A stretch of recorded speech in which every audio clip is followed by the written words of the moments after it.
The Northeast Texas Sports Network is dedicated on delivering the most entertaining sports broadcasts in East Texas. And if you're interested in having your next sporting event streamed live, visit us online at NETSN.live.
And good evening, everyone, and welcome to this week's episode of Beast from the East. It's week 14, the regional semifinals coming up, and we're here to talk about it. Hello, everyone. I'm Brett from NETSN.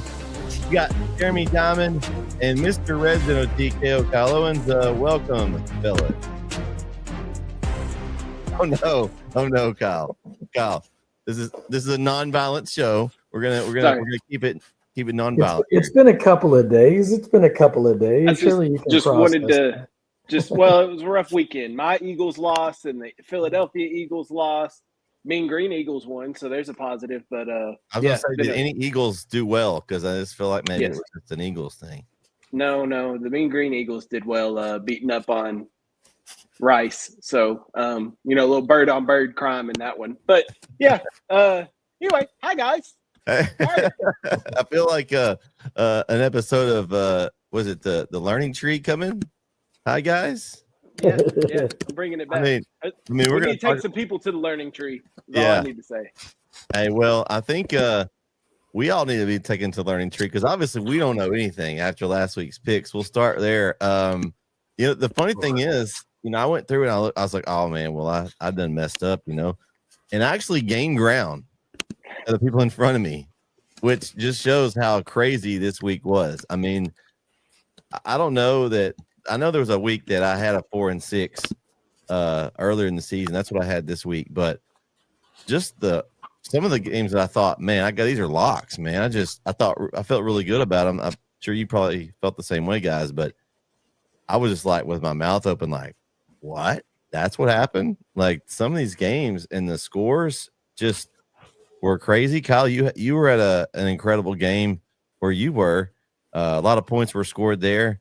That's one of my misses. But man, I think the game of the week for me though was where I was Thursday night. Man, it was the longest game in the history. Jeremy, you missed out on this long game. We tied long games all season, but I think we topped it over in Henderson on Thursday night, where we got there about 4 and ended up leaving after midnight. It was like an 8-hour work day. I might as well just had a regular job, 8 hours there in the press box. But man, what did you guys think about just, I mean, the way these went? I mean, looking at the picks, we did have someone that got 8. Wes Shue got 8.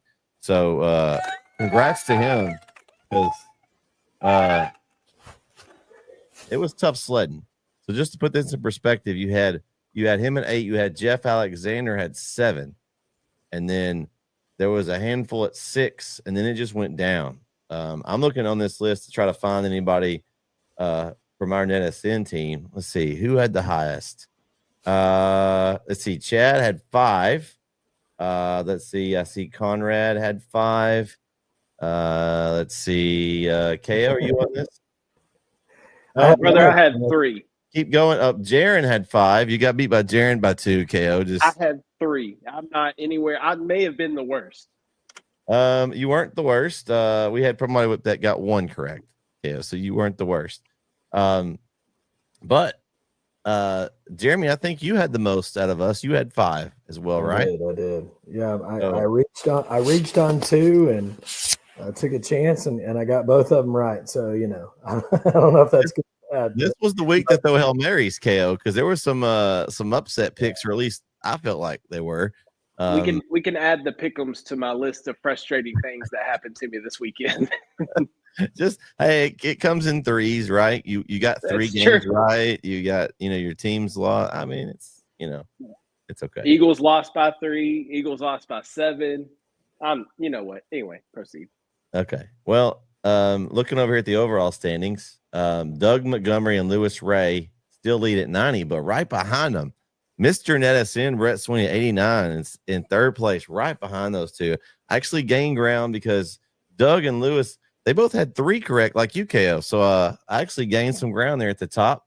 Let's see who's next on the list here. We got Jaron and Jeremy Diamond at 85, tied there together. KO, I'm looking for you. Don't even worry about it. There you are. He's with Grubs at 83. It's respectable. You're only 2 behind them. We got plenty of time. You got plenty of time. Sure.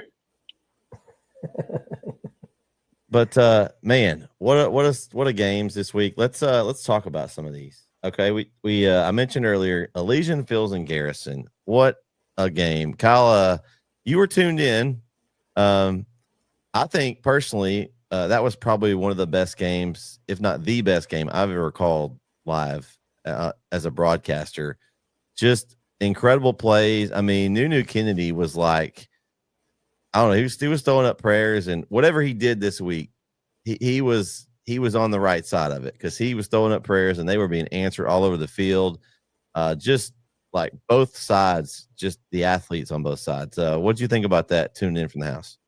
It was awesome. Yeah, I tuned in the second half, once after the lightning delay, the second weather delay. I tuned in there after y'all nearly had the tornado come to y'all. And shout out, Brett made it to KLTV. He got mentioned on KLTV when Katie was in the middle of her tornado coverage. So yeah, because she kept saying like, "Hey, Henderson needs to evacuate. I hope their game is stopped." And I was like, "Let me just go ahead and let her know that we have stopped." I thought maybe I had the inn working there, that I could send an email, because I sent an email and I said, from my sources at the game, they're clearing out the stadium. Yeah. Nothing. Nobody ever even said anything. I just texted her directly, KO. Well, I'm sorry. I don't have those. I'm not. See, let's add that to my weekend. I lost my celebrity status at NetSN. I'm not the most famous celebrity on NetSN staff anymore. Anyway, but no, the game was awesome. It was electric. I enjoyed every bit of it. And yeah, you talk about Nunu and what they did, but you gotta give a shout out to Garrison too, and the Yarborough kid for just absolutely fighting. He's a stud. And it wasn't just him; it was other people there too. And man, yeah, the game was exciting. And then that overtime, the double reverse lateral to Nunu to score was just, it was awesome. And it was definitely, it set the table for the weekend that was, because there was a lot of other good games this weekend too. But I think you're right, and I don't know, going through the Rolodex of games I called, if I would have called that game, it would be up there as one of the most exciting games. But watching it as a fan from the house was awesome. Y'all did a great job on the call, so it was fun to watch and fun to keep up with. It's honestly, it makes it easy when you have a game like that. Like, it just, just let them do the work. We just, put a spin on it, man. It was great. There was 2 in a row, great ones at Henderson. We had one last week. Gilmer and Athens was a pretty good one too. So it's been 2 for 2 there at Henderson. Jeremy, what do you think about it? I know you were tuned in too there. What do you think about that? Yeah, I watched post weather delay as well. I mean, from the comfort of my bed, but I was watching it. I'm just being wise about it. If you're going to do it comfortable, right? But no, it was a crazy game, and I know you had the highlight of the snatcheroo and runaway, and we actually had one on Friday night, the same kind of thing where it looked like maybe sort of forward progress might have been stopped, and a player from Gladewater snatched the ball out of a Grandview kid's hand and took off down the field with it. The Grandview fans on our side, we were on that side, and they were losing it, because it should have been forward progress stopped, and it was crazy. We had a 90-something yard kickoff return for a touchdown by a guy that, it looked like he had just been brought up from the practice squad. And he went, I mean, the first time they kicked him, I think they thought he was the easier mark, and all of a sudden he took off, and they were like, oh no, that wasn't the right guy to kick it to. And so it was a crazy game on our end as well. Yeah, so Legion Fields moves on, and that bracket is East Texas loaded right there. You've got 4 East Texas teams left, and so you'll have one coming out of there to represent that Region 3. Game 2, San Augustine and Wascom. San Augustine took care of business. I think it was 36-22 or something.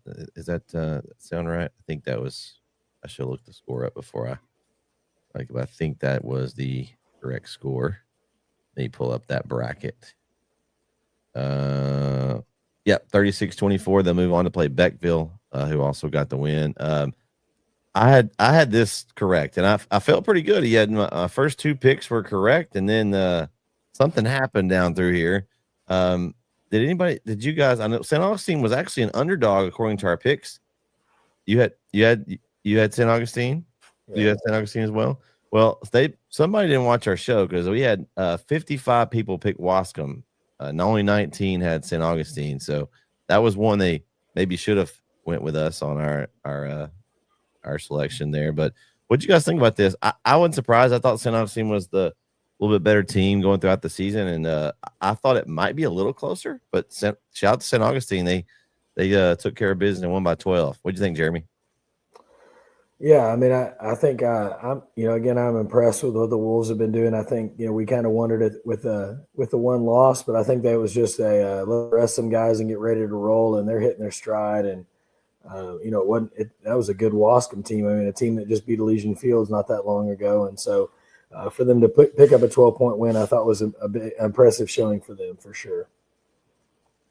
Yeah, I've been on the San Augustine bandwagon since the Carlisle game. I've been a fan of what they've been doing, and Coach Barnes down there, he has them playing really well.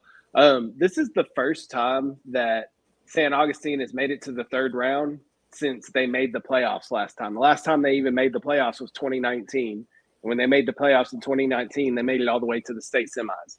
There's a good chance they could do that again. Like this team is very good, and it's not just one player. We talk about like with Mount Enterprise, Kagan Ash, and with Elysian Fields, Nunu Kennedy. Like, I know there's a team, they play with a team as well. It's not just them, but there's not really a standout player on San Augustine. It seems to be more of a everybody pitch in and do it together. I mean, Timorian Cartwright, I think, is the quarterback there. So he kind of stirs the pot, but it's a lot of everybody pitching in to help this team be successful. And so I'm excited, man. I'm excited for St. Augustine and excited for their matchup this week. All right. Game 3. We'll let Jeremy tell us about this one. Gladewater took the loss to Grandview. Jeremy made his debut of running the equipment. You probably shouldn't tell anybody in case they watch it. They'll be like, "Oh, that was what was wrong with it." Yeah, well, you guys, it was Jeremy squared on the call. We had you and Jeremy Titsworth there. And man, what a game. Gladewater, I thought, I had them going, and Grandview had other options there. They thought they were going to win too. And you said it was maybe some turnovers there. It costs Gladewater. What do you think so far overall? Yeah, Gladewater kind of stole a possession. They ran a kickoff back for a touchdown. They had a 14-point lead with just under 2 minutes left in the first half. Grandview, it was really kind of an interesting game. It was completely contrasting styles, right? Gladewater wants to keep it on the ground. They're not a big air it out team. And then you got Grandview, who's 4 wide. It's end arounds. It's jet sweeps. It's quick bubble throws, right? Like they're going to get the ball in the air and they're going to make you tackle them. And so it was really kind of an interesting deal. One thing we did notice, though, was that the receiving core that you and I saw early in the year were not available for this game. So Balcorta and number 1, and now I'm going blank. I knew I was going to do that. They're the best receiver they've got. And I he went head to head with when they did the West Russ game. They had those. They were matching each other, corner and receiver. And I'm going blank. Anyway, he didn't play. So they had a couple of their top guys in street clothes, and so. Their safety, Maddox Vasquez, that had the big picks in the game we saw early in the year, played receiver.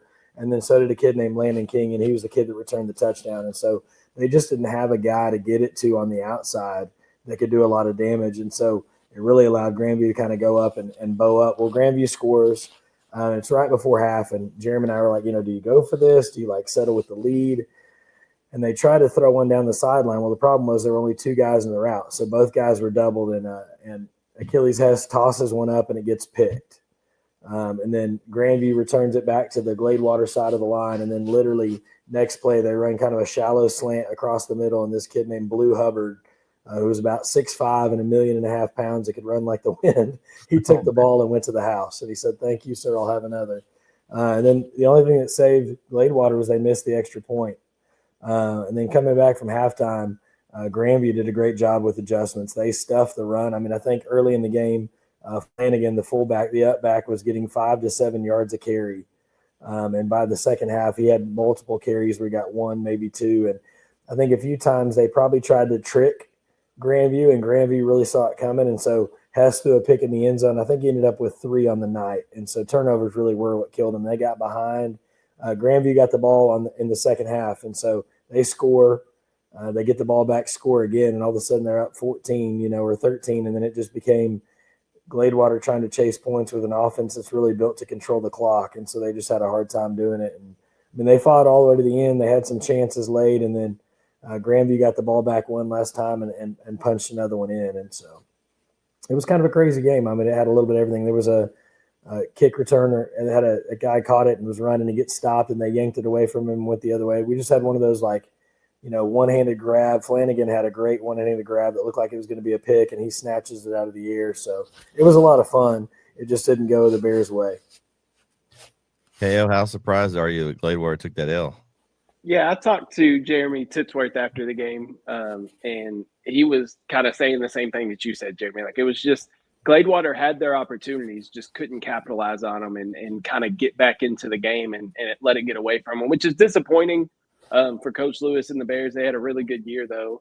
And I think that are they a younger team? Do they have a lot of seniors? I don't know what the makeup of their team is, because I feel like they have a good nucleus, especially with Coach Lewis, his first year there as the head coach. I think they have a good nucleus there and a good coaching staff that can take them further. It's maybe a good stepping stone for the Bears, but disappointing loss, but something they can build on for sure going forward.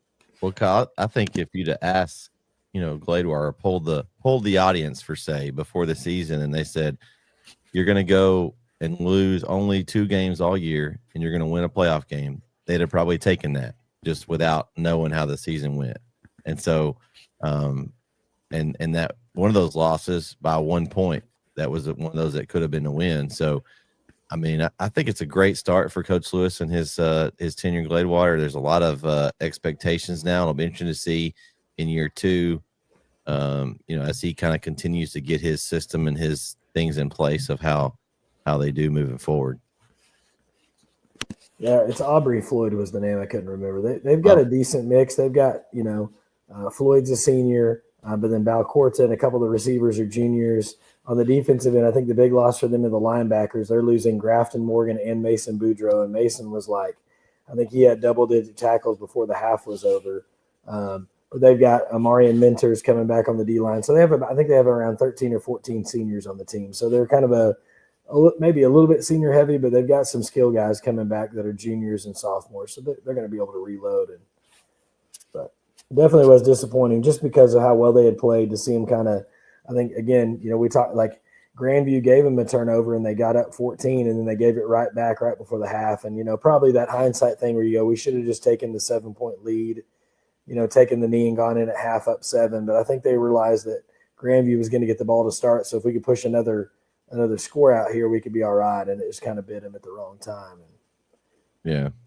Well, this 3A Division I East Texas teams in this bracket really took a hit. I mean, that was kind of thought we might have, 2, 3, 4 possible teams in this bracket move on, and it just did not go that way. And the next game, on our pick'em here is Pottsboro took care of Malakoff 49-21. I mean, we had talked about how Malakoff's defense had been kind of improving, and Kyle, how surprised are you that Malakoff took this L and not just lost, but just kind of got donkey stomped? I think it's the score that surprises me more than anything. This Malakoff team, we talked about it last week. They were playing, I think, their best ball at the end of the year. But sometimes you just run up to those better teams. And I think, obviously, we knew this Malakoff team wasn't the same team they've had the past 3 years when they've gone on those runs. But they do, talking about youth, they have a sophomore quarterback, Kenyon Marsh, that he'll be back for the next 2 years. So that's something to build around. They're losing some key players over there in Malakoff. But I think as long as Coach Driscoll stays there and they got Kenyon Marsh, who's a good young quarterback, they have something to build around in Malakoff. And we know the defense. I know it didn't play well Friday, but normally the Malakoff defense will always come up and show out. So I think Malakoff will be okay. Just disappointing, but yeah, like you said, a tough weekend in East Texas for 3A Division I. So they were just one of the many casualties we had. Jeremy? Yeah, I mean, I had picked Malakoff, and I knew that Pottsboro was a good team. But I am surprised by the amount of the loss. Right, to get doubled up and then some, I think was something that nobody probably saw coming. I mean, I think if you probably asked Pottsboro, they'd be like, oh yeah, but really and truly, I don't think they thought they were going to walk in and do what they did, and so it is disappointing. But again, that's the crazy part of these playoffs is like you can have your night or you can not have your night, and it just changes everything quickly, and so.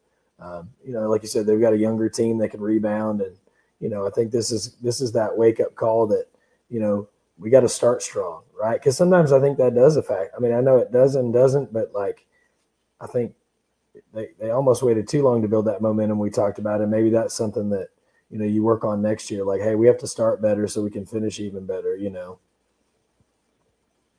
All right, Game 5. Troop knocks off Hooks 49-12, and they'll move on to the next round. I'm not surprised by this one. I had Troop. This was one of my victories here. I just thought that what Troop's done this year, they would handle this one, and they kind of were. My only concern was, did they look past this game to the next game? And they did, and they took care of business. And that next matchup here next week is going to be a juicy one. But shout out to the Troop Tigers, moving on to round 2. And this bracket, there was a lot of Tigers that did well in this bracket here. Some surprises. I do think, though, that this is actually a region that it's got some chances for East Texas. KO, what do you think about the Troop Tigers and their output this week? Happy for Coach Wells and the Troop Tigers. They're playing some really, really good ball. 12-0. Now, they're going to have their toughest test of the year coming up this week. I mean, that Newton's no slouch. But to go out there and, like you said, you could look ahead and overlook this Hooks team that's kind of been up and down this year, but Troop did not. They went out there and played their brand of football and came away with a big 30-point win. So happy for the Troop Tigers, happy for Coach Wells, and I hope they can keep it going. Well, and somebody told me, and I might be wrong, so KO correct me, but I know at one point, I think both their starting and backup quarterbacks have been hurt. And I think Brett Wells actually ran quarterback. I don't remember if it was round 1 or round 2 for the playoffs, but someone had said that they were running on him as the QB because they've had some injuries. And so even more impressive that they were able to do what they did if that's the case. And, hopefully they can get the starter back in there. But someone I know that works at Legacy is familiar with the troop program and said that they were missing a couple of their key guys. And so to get a big win like that's huge too. Well, I sure hope they are able to get them back for this next game. They're gonna need every player they got. And what's that? Everything in the bag that they got, they're gonna need it this week. A big game coming up for them. Game 6. Kyle, you were there. Edgewood and Woodville in a shootout. Man, there were some points scored. Not quite as many as some we saw earlier, but more than maybe I thought. 59-56. Tell us about this one over there in Rusk. Well, I'm sure as y'all noticed at y'all's games as well on Friday, the fog was rolling into these games, and it made kind of for an eerie experience. It was almost, Was it Halloween kind of scary night? It was like Halloween night-ish. Yeah, it did. But this game was absolutely phenomenal. I mean, defense was optional till it mattered, right? Like the offenses were putting up a ton of points. Just to go through a couple of the stats for these games. Let me find the story I did on it. There it is. All right, sorry about that. So Trevor Golightly is only a junior. We talk about youth. He's a junior for this Edgewood offense, and he was great. He had 275 yards passing and 2 touchdowns, and he also carried the ball for 97 yards. It scored 3 times on the ground, so 5 total touchdowns. Lucas Pippin, the running back for Edgewood, had 16 carries for 177 yards and 2 touchdowns. Wide receiver Jathan Johnson caught a touchdown pass of 73 yards and a touchdown pass of 87 yards to finish with 181 yards and 2 touchdowns. But this is the second week in a row that the losing quarterback has scored 6 touchdowns in a game that I was at. Luke Babin went absolutely bonkers for Woodville. He had 308 yards passing, 4 touchdowns. He also had 77 yards on the ground and 2 touchdowns. Austin Land had 5 carries for 80 yards. This is what's impressive to me. Dustin Barlow, the big running back for Woodville, Edgewood held him to 8 carries for 15 yards. So the defense did a great job on Barlow. But, this game was impressive. He's a big dude to stop, too. That's wow. And a lot of those runs were negative yards. Like so to put this into perspective, he had 8 carries for 15 yards. One of those carries was a 17-yard touchdown run. So what is that? 7 carries for -2. -2. It was a rough night for Barlow on the ground, but Babin was able to do it. It was 31-27 at halftime. They kicked an extra point. They kicked a field goal in the second quarter, and that ended up being the difference in the game. But it went back and forth. Edgewood fumbled in the fourth quarter, gave Woodville a chance when they were up 52-48. Edgewood fumbled.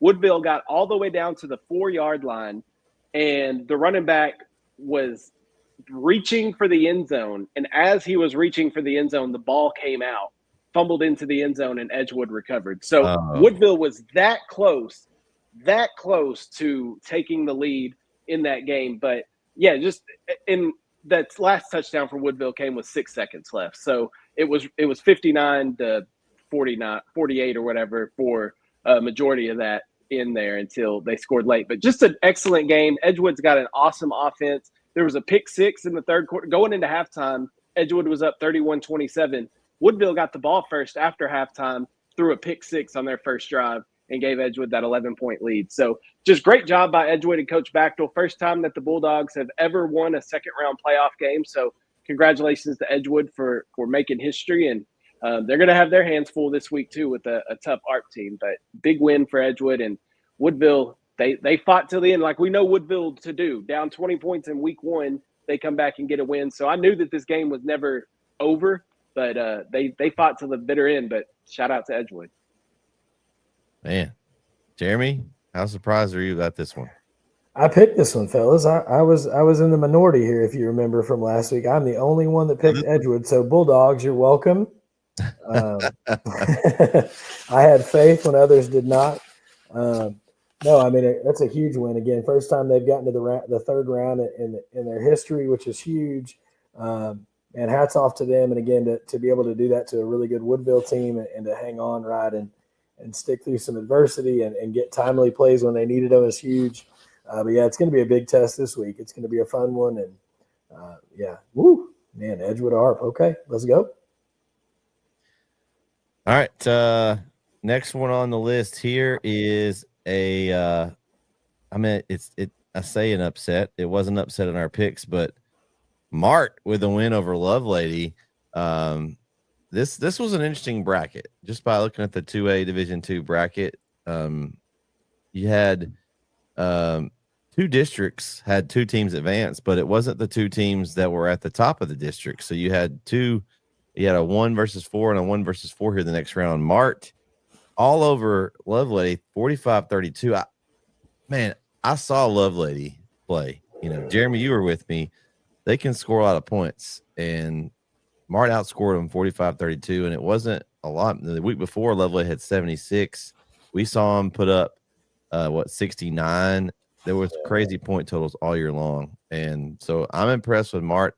I want to know how they got 4th place in their district. I mean, Mike, what happened? And that's going to be an interesting rematch that they're going to have there in that half of the bracket. But 12 people had Mart, and I don't think any of us did here in this room.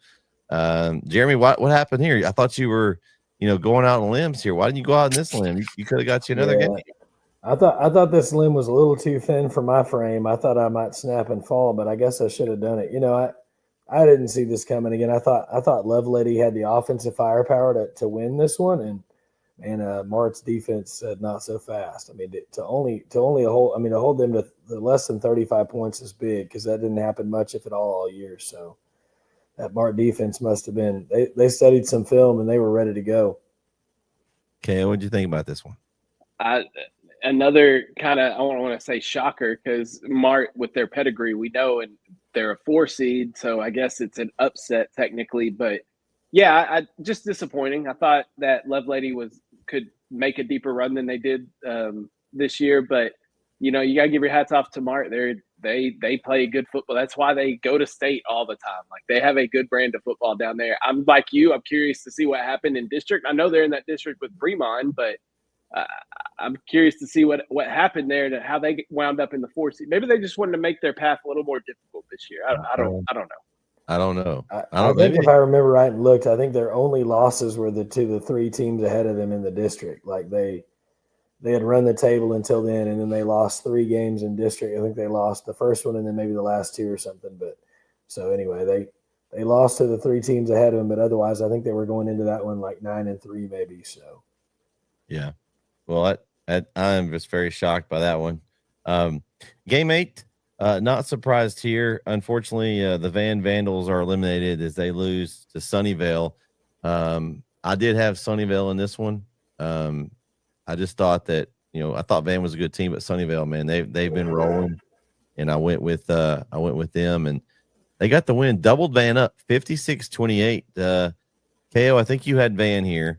No, I took Sunnyvale. I wanted to go with Van. Okay. But I took Sunnyvale. I hated going against Moffitt, but it was just kind of, like you said, it just kind of felt that way. The way that Van kind of struggled with center in that first round, and just how good Sunnyvale is. It just felt that this was going to be a tough game for Van, and it was. But the Vandals fought to the very end. They didn't give up. Coach Moffitt's not going to let that team quit on him. So they gave it their all. Just Sunnyvale's the better team this year, and that'll be a fun matchup next week with them in Athens. Mm-hmm.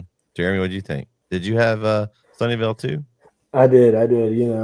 Man, I kind of was. I mean, again, I was hoping that Van would win, but I just couldn't. I couldn't see myself picking against Sunnyvale. I mean, they've just played really well, and again, a team walking in 11-1, and just seemed to be able to kind of bust anybody in the mouth they wanted to, and so that was the look there, and so. Yeah, I think they're going to be a dangerous team still moving forward. I couldn't choose Van. I think I'm with like the week before, like that to go to overtime with center. That just gave me concern about Van, because center has been up and down all year. It hasn't been consistent, and so that worried me a little bit. That's why I might have been more likely to pick Van, but man, shout out to Sunnyvale. They came and took care of business. This bracket is really juicy. I can't wait to talk about it here in a minute. Game number 9, the Dangerfield Tigers and the ARP Tigers. What a game this was. I said I watched this game as I was packing up by myself, as I did a broadcast by myself for the first time ever, I think on the air. So that was interesting.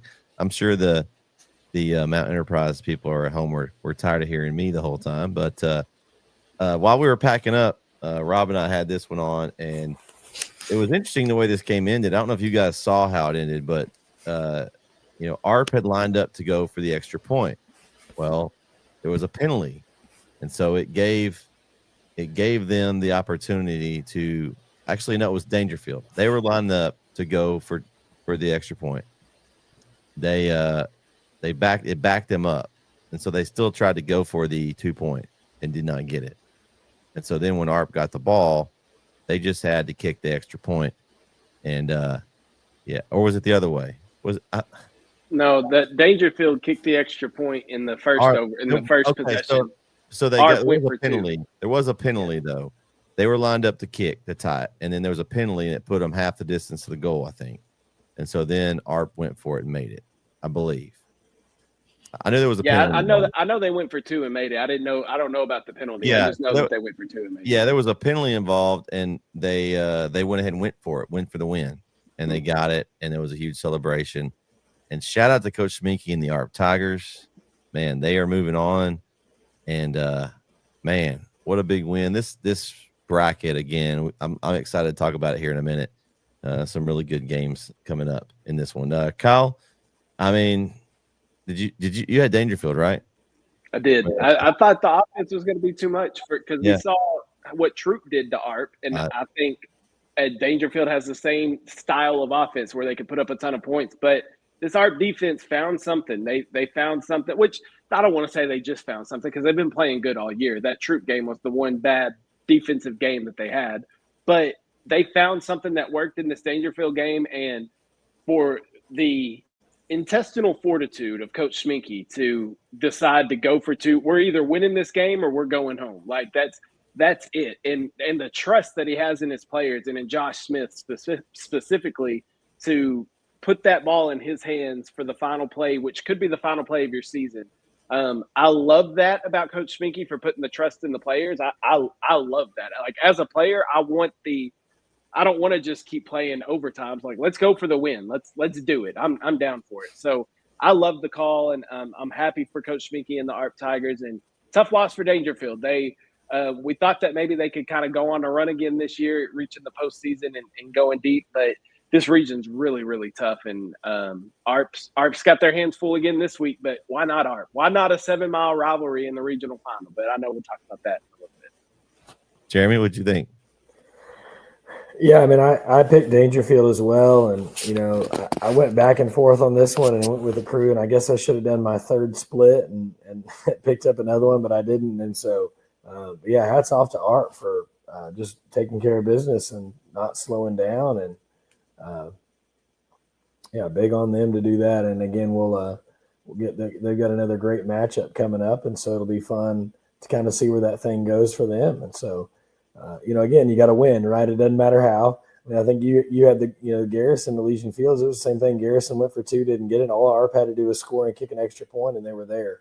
And so I think that's the crazy about it's those gambles. Like, is the gamble going to pay off or not? And sometimes it does, and if it does, you're the hero, and if it doesn't, you're the doormat, right? Like everybody's mad at you. So It does. It takes guts to make those calls. Well, I think if I'm a Honeygrove fan, I do not want to ever see Joaquin on the other side of the field. It just seems like they just have their number. I mean, I had Honeygrove in this game. 12 people had Joaquin, and man, I shouldn't have doubted the Rams. Jeremy, did you take the Rams? I did not. I took Honeygrove. You were a Rams supporter. I know, and I listened to the masses, and I shouldn't have listened. I thought for sure Honeygrove, with the way they had played, were going to come in and handle business, and I was wrong, and I'm happy that I'm wrong. 41 to 8. It wasn't just a win. It was a donkey stomp, or a ram stomp, I guess you'd say. KO, how impressive is this win for Joaquin and Coach Jones and those Rams? I didn't see this one coming. Even if Joaquin would have won, I thought it was going to be a close game. But yeah, to your point, just absolutely no contest. This Joaquin team, man, they are playing really good ball at the right time.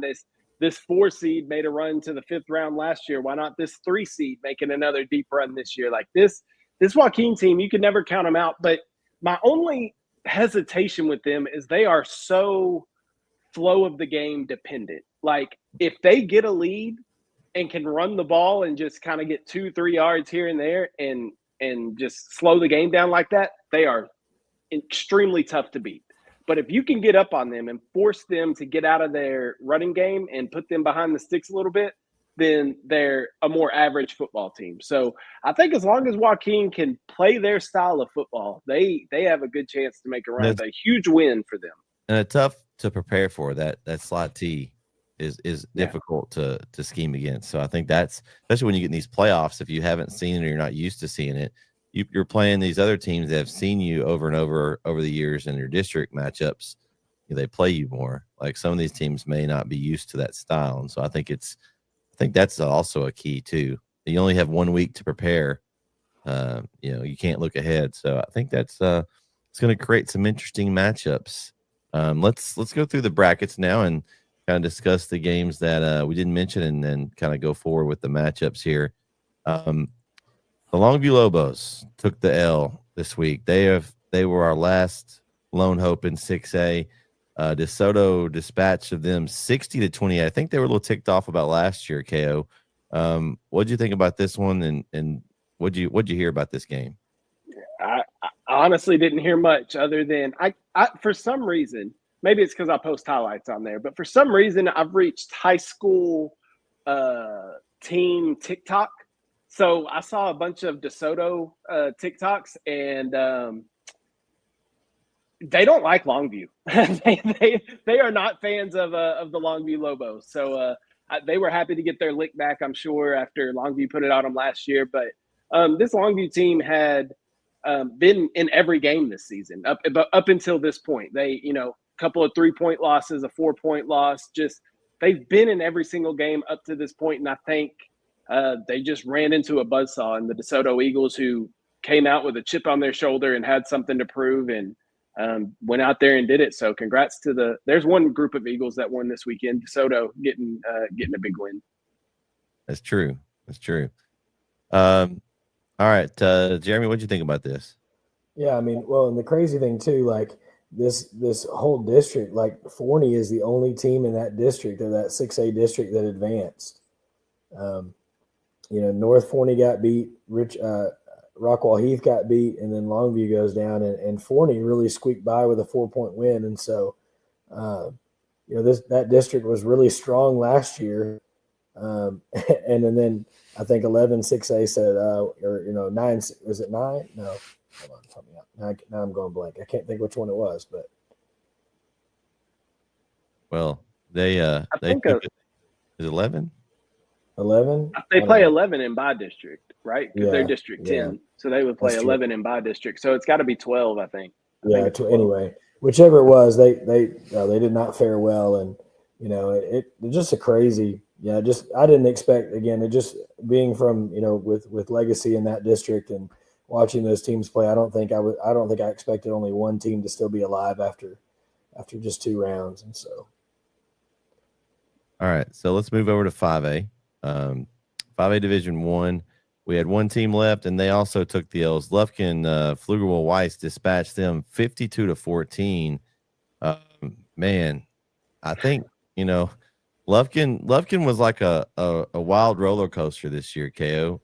You just didn't know what you're going to get week to week. Are you surprised? I mean, Weiss was an upset. They're upsetting teams throughout this bracket. They beat LaPorte week 1, and yeah, that's what concerned me. Like when I thought LaPorte was going to be a tough matchup for Lufkin if they got past Westbury, but when Weiss beat them, that lets you know that Weiss team is a pretty dang good football team too. And I think Lufkin just inconsistency is what it boiled down to for Lufkin.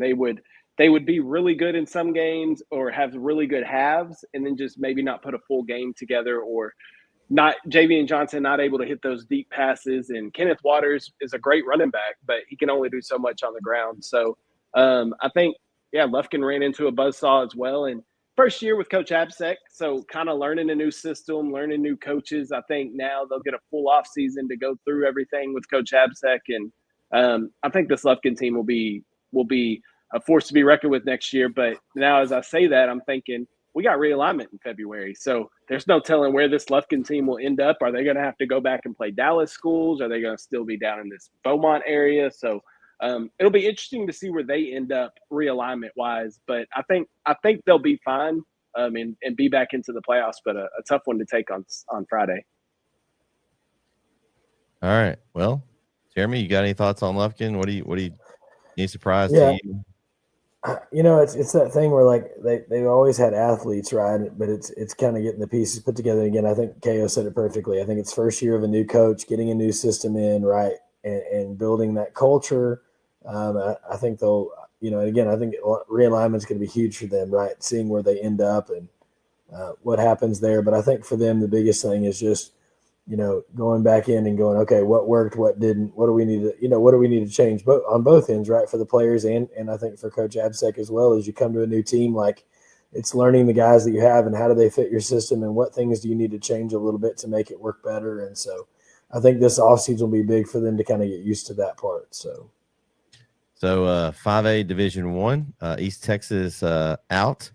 5A Division II, not much different here, as our last remaining teams are out. As Mount Pleasant scored first, they led 7-0, but Sock said, "Hold up, wait a minute, we're Dallas South Oak Cliff, where we're going to take control," and they ended up winning the game. What was a super long game, as they got delayed early and then had an injury. I think the young man is doing okay now. KO, I understand, the Mount Pleasant player. That's what I heard. And from what I also understand, they just called it at 1:20 left in the game. So they didn't actually finish the game. They just called it at 1:20 when he got hurt. But you're right. The first rattle out of the box, Mount Pleasant got the ball. They threw a double pass, threw it over to the receiver. Receiver threw it deep to another receiver and hit a big play. And then they threw a pick. And then that's when the lightning delay happened. And coming out of the lightning delay, Mount Pleasant was able to score. But that Sock defensive line was outstanding. Mount Pleasant could not run the football on Sock. Like, and any time the quarterback dropped back to pass, he had 2 or 3 South Oak Cliff defenders in his face. Like, the defensive line and front seven for South Oak Cliff was absolutely terrorizing Mount Pleasant. So Mount Pleasant had a great run this year, especially how they started and made a run to get into the playoffs. So super happy for Coach Cluley and what the Tigers did. But, yeah, you just ran into the top team in the state in 5A Division II. Fought your tail off, and the weather conditions were terrible too. And that game was a lot closer when it was bad weather conditions. When it was wet and rainy, they did a lot better against South Oak Cliff. Once it kind of dried out and Sock could throw the ball around the field, that's when it started getting away from them. So tough loss for Mount Pleasant, but a lot of positives that they can build on going into the offseason. Jeremy?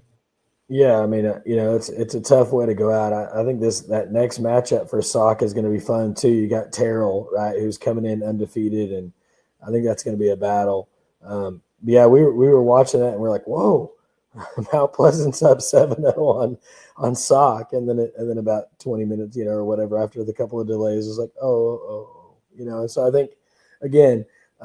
We talked about it. Mount Pleasant was a much better team than their record showed, but when you run against a buzzsaw, you don't usually come out very well on the back end of running into a buzzsaw like that. So, then we had Texas High, also lost out as they lost to Midlothian Heritage 42-38. For the second time this season, they lost to them. That was their only 2 losses. The same team. Texas High. I know this is. They're used to winning, but I think the next round, that P&G team is they're rolling through people. They took Nacogdoches out first, and they just took out Ennis. So they got a match up with Midlothian Heritage there.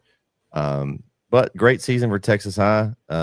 Unfortunately, that puts all of East Texas out here also in 5A Division II. So 6A and 5A East Texas out after the second week. KO, what do you think about Texas High's effort here in this one? I think they're not going to put Midlothian Heritage on the schedule when they do the schedules in February. That it has been a terror playing them, especially this season. So tough lots for T-High. I'm excited that Tredarian Ball, we get to see him at Oregon next year. Their star running back for Texas High. So they're going to have to replace some people, but I mean, you're never going to count Texas High out. And I think that their district next year will look a little bit different with maybe an old familiar foe rejoining the district. We can, by the way, since we're on the subject, can we do a realignment show? We're going to. We'll have a special Beast from the East Edition realignment in February. I'll save my remarks for then. Yeah. But as far as Texas High goes, tough loss for them. And I hate to, they were after Mount Pleasant on Thursday, they were our lone East Texas connection staying in 5A D2. So it's up to everybody else in this one. East Texas took a hit this week. We lost a lot of teams. It was a rough. I think we talked about it like in the text and chat. Like, it was just a rough week overall. If you were an East Texas team, not everybody, but just I think we lost a lot more teams than I was expecting to lose in just this second round weekend. Mm-hmm. Jeremy, what did you think about that Texas High game? Yeah, I think if you're Texas High, you probably went into that game thinking you're going to get a little revenge, and Midlothian says, you forgot we won it the first time, we can do it again. I think it was. I was surprised. I thought they'd have a chance, and again, it was a close game. But I thought Texas High would definitely go a little bit deeper. But again, sometimes it's the draw you get, right? Like sometimes it's who you run up against and where. And I think we've seen that a few times where, Mount Pleasant's may be hanging around if they don't play an SOC, right? Like, sometimes the draw just goes against you. It's like the they call it like the draw of doom kind of thing. And I think they, this is kind of Texas High just fell into their bugaboo, right? The only team that had their number this year, and they just happened to draw them in the second round. And so, all right, let's move over to 4A Division 1. We'll start with Region 2. We had Sulphur Springs. They took the loss to Alvarado 51-43, so they are out. This region, guys, we kind of talked about having there was 4 teams out of that district, 7 4A Division 1. You had Paris, Salina, Sulphur Springs, and Panther Creek. Some thought maybe they all would advance, and only one. Salina was the only team out of that district that advanced. Springtown, the Porcupines of Springtown, got the win 40-41. They'll take on Alvarado, who beat beat Sulphur Springs. Then you got Salina down here facing Decatur. This is a loaded region. Like this region, there's going to be some good games in this region. Alvarado, a familiar opponent if you're a Chapel Hill fan, the team that they beat for the state championship back in 2011 in a classic game there. But man, what are your thoughts here, Jeremy, on Sulphur Springs season? They're kind of at that. They're out in that district a little bit away from East Texas, and that may change when realignment comes. We may see them swing back over into an East Texas district. But that's just, I'm sure they're hoping to move back a little bit farther east because that's just a killer district out there, and that region is just absolutely insane. Yeah, I was a little bit surprised they lost. Just I thought they had some momentum going in, and but again, I was surprised a little bit that Frisco Panther Creek lost. I thought they'd had a really good season as well, and then Paris was probably the biggest loss of the 3 just because of how badly they lost. They got thumped by Decatur. Not that Decatur's a pushover by any means, but I thought it might have been closer. But yeah, it's kind of interesting that of all the teams, the team that's had the most issues off the field is the team that just kind of keeps trucking along and just kind of doing their thing. And I really am surprised. I really thought all the turmoil going on over there would really affect this team, and they've been able to kind of keep it out of the way. Hey, Jeremy, is 147-22? Is that pretty good if you're in 2 games? Opponents. I don't know that it's affecting them any. I think it's Salina like one of those. I think they might be taking out the frustration on everybody that walks across the field from them. But are they like robots? They're just, they're just Yeah. keep rolling. Kyle, what do you think about this region? I think the field might be their safe space. Like I think Yeah. that's the place where that all that outside noise is gone and they could just focus on football. I think, as crazy as this sounds, I'm not saying that they wish they were in turmoil and in controversy and all that, but I think that it's actually helping them in a weird way. That it's bringing them closer together. It's us against the world mentality, right? Like everybody on the outside is talking bad about us and all this other stuff. All we have are these people in this locker room. That's all we got right now. And so I think it could be bringing them together, which is absolutely crazy to think about when you're talking about defending state champion and they're putting up 70 points in the first 2 rounds of the playoffs. Like, this team's a problem. This team's going to be a problem. And we could see a rematch of a 4A D1 state championship from a year ago. But I hate that Sulphur Springs got kicked out of here. And but this region's tough. This region's extremely tough. We talk about it. You got Springtown over there. You got Salina that we talked about. And that's not even counting what's in Sulphur's district with Salina, Panther Creek, Paris. So just extremely tough region. But this is going to be a fun one to see play out. I think it's Salina. Yeah. Speaking of tough, KO, we're gonna go to this one. I know we got to get to it. Your Lindale Eagles took the loss by 7. I didn't get to see this game or hear really about what happened. You got any inside information on what occurred in this game?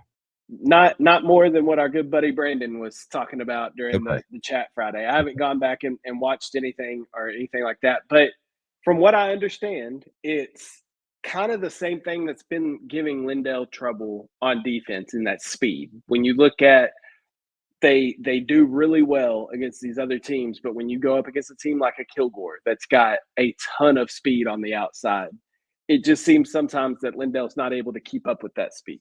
And so now, and then there's other games where you got teams like Chapel Hill that they can kind of handle the speed really well. So it's kind of interesting, but Fort Bend Crawford going into this playoffs, they were talking about this could be the sneaky team in this region to make a run. And and when I said this, when the brackets came out, when I saw that second round matchup looming with Fort Bend Crawford, I said, I don't like that. There's too much talk about Fort Bend Crawford. Yeah, I don't like it. But they kind of mentioned them a lot on some of the shows and stuff about this is the team to watch. This could be a team, right? And they kind of put it to the same effect as like Bernie, Iowa Colony, some of these schools that are growing, that they're probably a lot bigger. Now, Lindale is a bigger school in 4A, but an obvious 5A move up for Fort Bend Crawford, a new school, one of those where you catch it. And you see those schools, what's weird is you see them still winning. So, like, just looking back at some of Chapel Hill's opponents over the last few years that knocked them out, you got Anna. Where are they at now? They're in 5A. You had Iowa Colony was an opponent. They're now in 5A. You had who else? There's another team. I think Davenport is LBJ. Well, LBJ they dropped back down. They went back down, but that's where it just, if you just catch it right and your school's growing, then it's that growing spurt real quick, and you have more students than everyone else. That's a huge factor. And so, when you've got that extra 200-300 kids, that makes a difference. So we'll see how that affects them moving forward. I'll be interested to see if we see them in Kilgore, maybe could be interesting. Yeah, I'm still extremely proud of this Lindale team. Like the season that they had, their only regular season loss being to Kilgore. I mean, a 2-loss season is phenomenal for Coach Cochran and those boys. So I'm really happy for Lindale and proud of what they did. Sometimes theme of the night. Sometimes you just go up against a better team. I don't think it was necessarily anything Lindale did. Could they have played better? Sure, probably. But I don't think it was necessarily anything they did. I think they just went up against a better team and got bounced in the second round. But yeah, I'm happy for the Eagles season and their success. But you talked about that Fort Bend Crawford team. How about this Pine Tree team? Yeah, the Pine Tree Pirates. Cool. Hey, this is the first time they've ever gone to the third round? First time ever. Yep. That's crazy. And what their reward, they get to try and now match up. I wonder if Coach Bachman and Coach Cochran traded some film this week. I don't know. I think they may have. I bet you they did. I'm sure when you hear Coach Cochran talk, it seems like all those coaches get along really well Yeah. in that district. So, but Pine Tree, man, when they got those wins over Henderson and Chapel Hill earlier in district play, it kind of piqued our interest. We're like, oh, is this Pine Tree? And then they lost to Lindell, but it was 17-10, such a close game. And I said it before the playoffs started, like if Lindell and Pine Tree have to meet again, that makes me nervous because Pine Tree's playing really good football. Mm-hmm. And they did it again with beating Yates. And they were down early in that game. I want to say about 2 scores early on to Houston Yates and had to fight back and win. So I'm really happy for Coach Bachman in the Pine Tree Pirates. And I also want to mention one little thing. You talked about Solana's point differential. Shout out to the Kilgore Bulldogs. By the way, they clipped us last week. Shout out Kilgore Bulldogs. Yeah, football. Kilgore, man. We love the Kilgore Bulldogs on this show. We do. Hey. I got red on. You see, Yeah. I know it's rains, but I got red on for Kilgore. How about this? Kilgore is outscoring their opponents in the playoffs 103-14. Is that good? That's pretty good too. That's good defense. I like defense. Does defense win championships, KO? Defense does, in fact, win championships. So I was hoping we would get 3 of our 4 or 2 of the 3, all 3 of our teams that played last week. I was hoping all of them move on. Lindell was the only one that lost there, but I would love to see a Pine Tree Kilgore rematch in the regional final. I think with the way that Pine Tree's playing now, that would be a really good game. I'm still picking Kilgore, but I think that game would be really, really good. Kilgore, man, they're just on another level right now. I don't know if I sure hope that Stafford didn't put any clips up after the week before.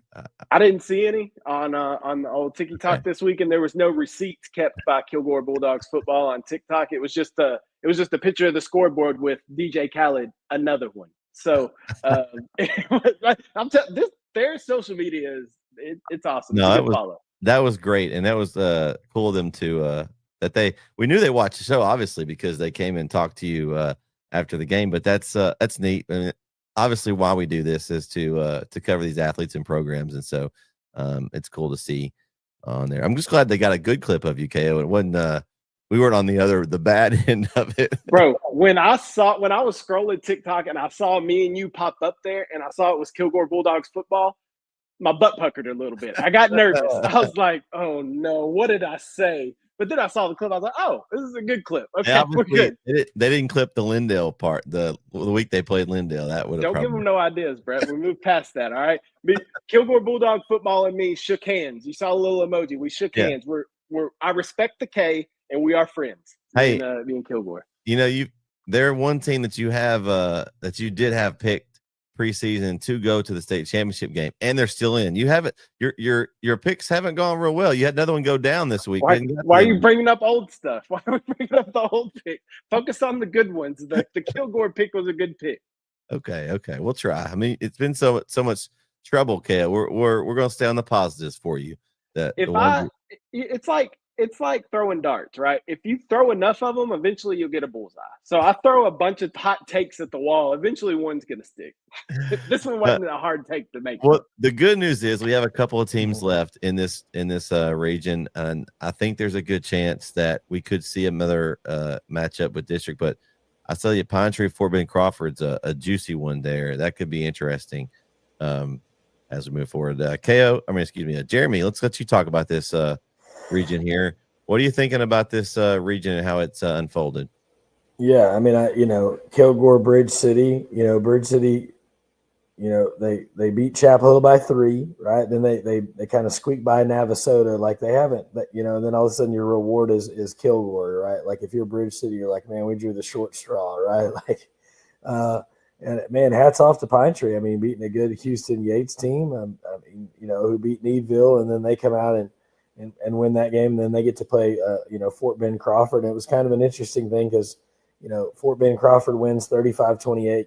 Pine Tree wins 35-28. And so now you've got 2 teams that won by the same score with the same point differential matchup. And I think it's going to be a fun one. I think that's going to be the fun one we discussed. I think if that's in the pick'em, that's going to be an interesting one to figure out there, which I have a feeling that it's probably in there just because it seems like a hard one to pick. So that'll be fun. Yeah, that guy that makes those choices, he tends to try to pick tough games. I'm telling you. All right, let's move over to 4A Division 2, and we've got a really juicy bracket to talk about here. The Athens Hornets, the overtime Hornets. Man, a big win for them, 48-42. They win another squeaker. Their reward, they get Sunnyvale. We just talked about that. What a matchup that's going to be. I think that's over in Ennis.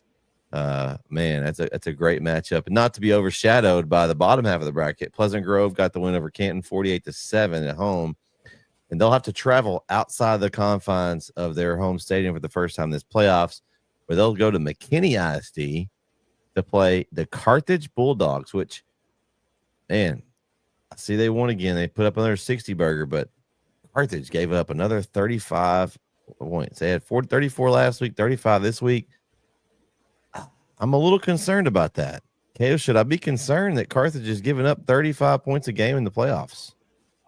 I'll just say that this Sanger team has put up a lot of points all year. They hung 90-something on Farmersville in the last week of the season. Now, I don't know how good Farmersville is, but my point is that this team puts up a lot of points. I also don't know if Quebec was back for Carthage. He was out in that first-round game against Pittsburgh. I don't know if he was back for this last game. It is a little concerning. Yes, it is slightly concerning that it's not the same dominant Carthage defense that we're used to seeing. Well, you got Pleasant Grove, who scored 56-48, but they've only allowed 13-7. Now, yeah, the opponent, I don't know the opponents. Canton, I think, is a solid opponent. I mean, but I don't know how Brownsboro, they barely squeaked in. I don't know, that's, and you don't know how long the starters played in some of these games and all that too. So that could be a factor. This is a tough matchup. I can probably predict that this one will be on the pick'ems here in just a minute. I'm just saying. But look at this. Probably. Let's be honest. They're probably both on there. Like Athens, Sunnyvale is going to be on there, and so is PG. And look at this. Look at this region, though. This is. I mean, you had Carthage who beat Athens by 7 earlier in the year. 5. Was it 5? Okay. 61-56. Okay. 5 points within a touchdown. And Athens, we know they can score points. Sunnyvale's been put up a lot of points. I think that's going to be an excellent shootout. They could be the last team to have the ball wins that one. And then you've got Carthage and Pleasant Grove, probably the biggest game in the entire state, or one of them this week. I imagine this game might be on Victory Plus. Victory Plus might go grab this one. We'll see. But man, this region. I don't know, man. The PG and Carthage winner this win state. I mean, there's a good chance. I mean, you beat round 3. This is going to be interesting. Jeremy, what do you think about the Athens Hornets? You got to see them with me the week before. They're just hadn't won a playoff game in 10 years, and now they've got 2. Yeah, they're kind of the cardiac kids, right? Like they don't make it easy on you. They're like, if you're a fan, you're probably sweating, right? I think this is going to be a really, really tough matchup, though. I think that the Sunnyvale team's a different animal than what they've faced so far.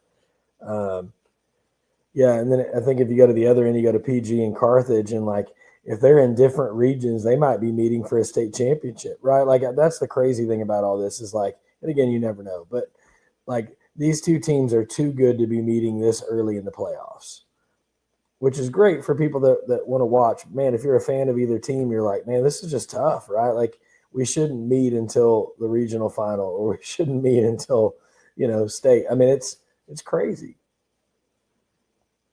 All right. We'll talk about those games here in a minute on the pick'ems. Let's move over to 3A Division 1, where it was a rough weekend. We talked about it a while ago. Whitney knocks out Winsboro 45-38. We talked about Pottsboro over Malakoff 49-21. Commerce did get a win 54-47. Their season continues, but Grandview took care of Gladewater 55-42. So really the only team that we've kind of talked about this season is Commerce. And this region's wide open. Commerce, I mean, this Commerce team, why not Commerce? I mean, they could come out and win this region. I don't know that any of these teams are just overwhelmingly favorites in this region. Kyle, what do you think about Commerce's chances here in this region? I mean, I think they have just as good a chance as anyone in that region. Like you said, it's wide open. I'm trying to find this photo Yeah, so some stats from that Commerce game. This is a little concerning. They had 529 yards of offense, gave up 459.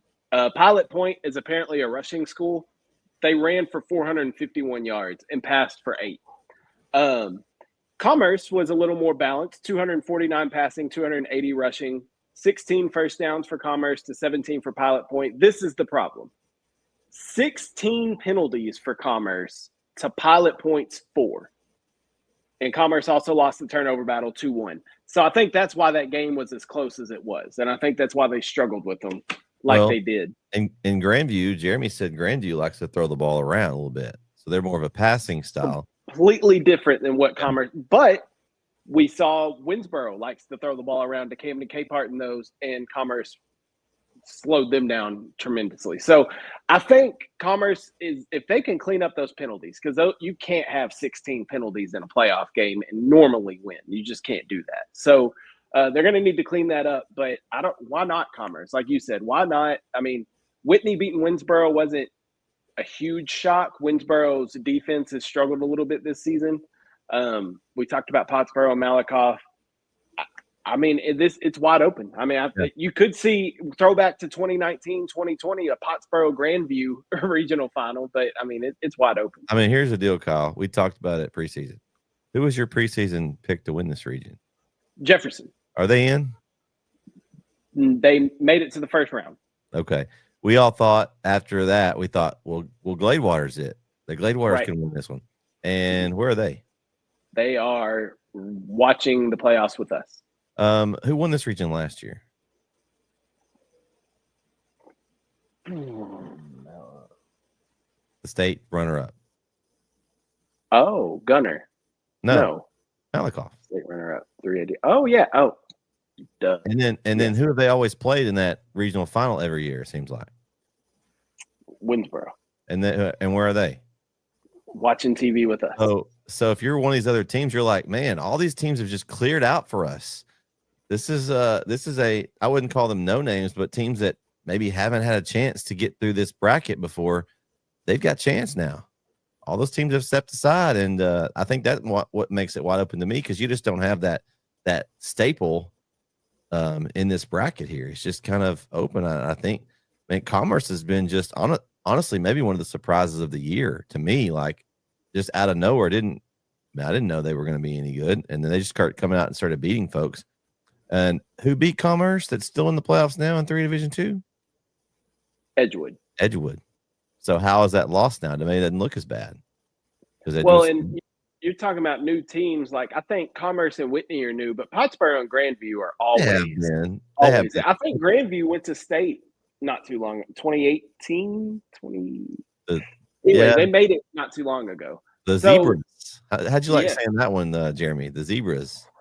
Yeah, it was fun because it was, they were, I mean, like I said, they played well. I think that Gladewater helped their cause quite a bit. I think, if you take those turnovers back, I think it's maybe a different game. I was impressed by their passing ability. I'm worried about their defense. Like, I think Commerce is going to be able to score at will. Now, again, they went to slow Gladewater down. They went to a 5-man front and they went heavy, and Gladewater just had a really hard time adjusting. And then often when they went to the 5-man heavy, they either tried to pass or they tried to run outside. And they had some limited success, but just not having their top receivers kind of hurt them. And so I think Commerce is a little bit more balanced. I don't think they'll struggle the same way against that Grandview defense. I'm thinking it's going to be Pottsboro Commerce. If you had to ask me right now, that's what I would go with is the final there. I think there could be a couple of good games here, though. I think these two games could be really good ones. All right, let's go to 3A Division 2. This is going to be a really interesting one to talk about, as we have some good options in this particular region. It's going to be Region 3. We're going to leave it. We're not going to talk about Westwood. We're just going to leave them out. Oh, I'm sorry. I do apologize. Thanks for catching that. I was like, wait a minute. There was one more. I was thinking there was one more team. Yeah, Westwood. They ran to Columbus for the second year in a row. They got beat 48-26, and Kyle, not where we expected Westwood to finish. I mean, just a tough season.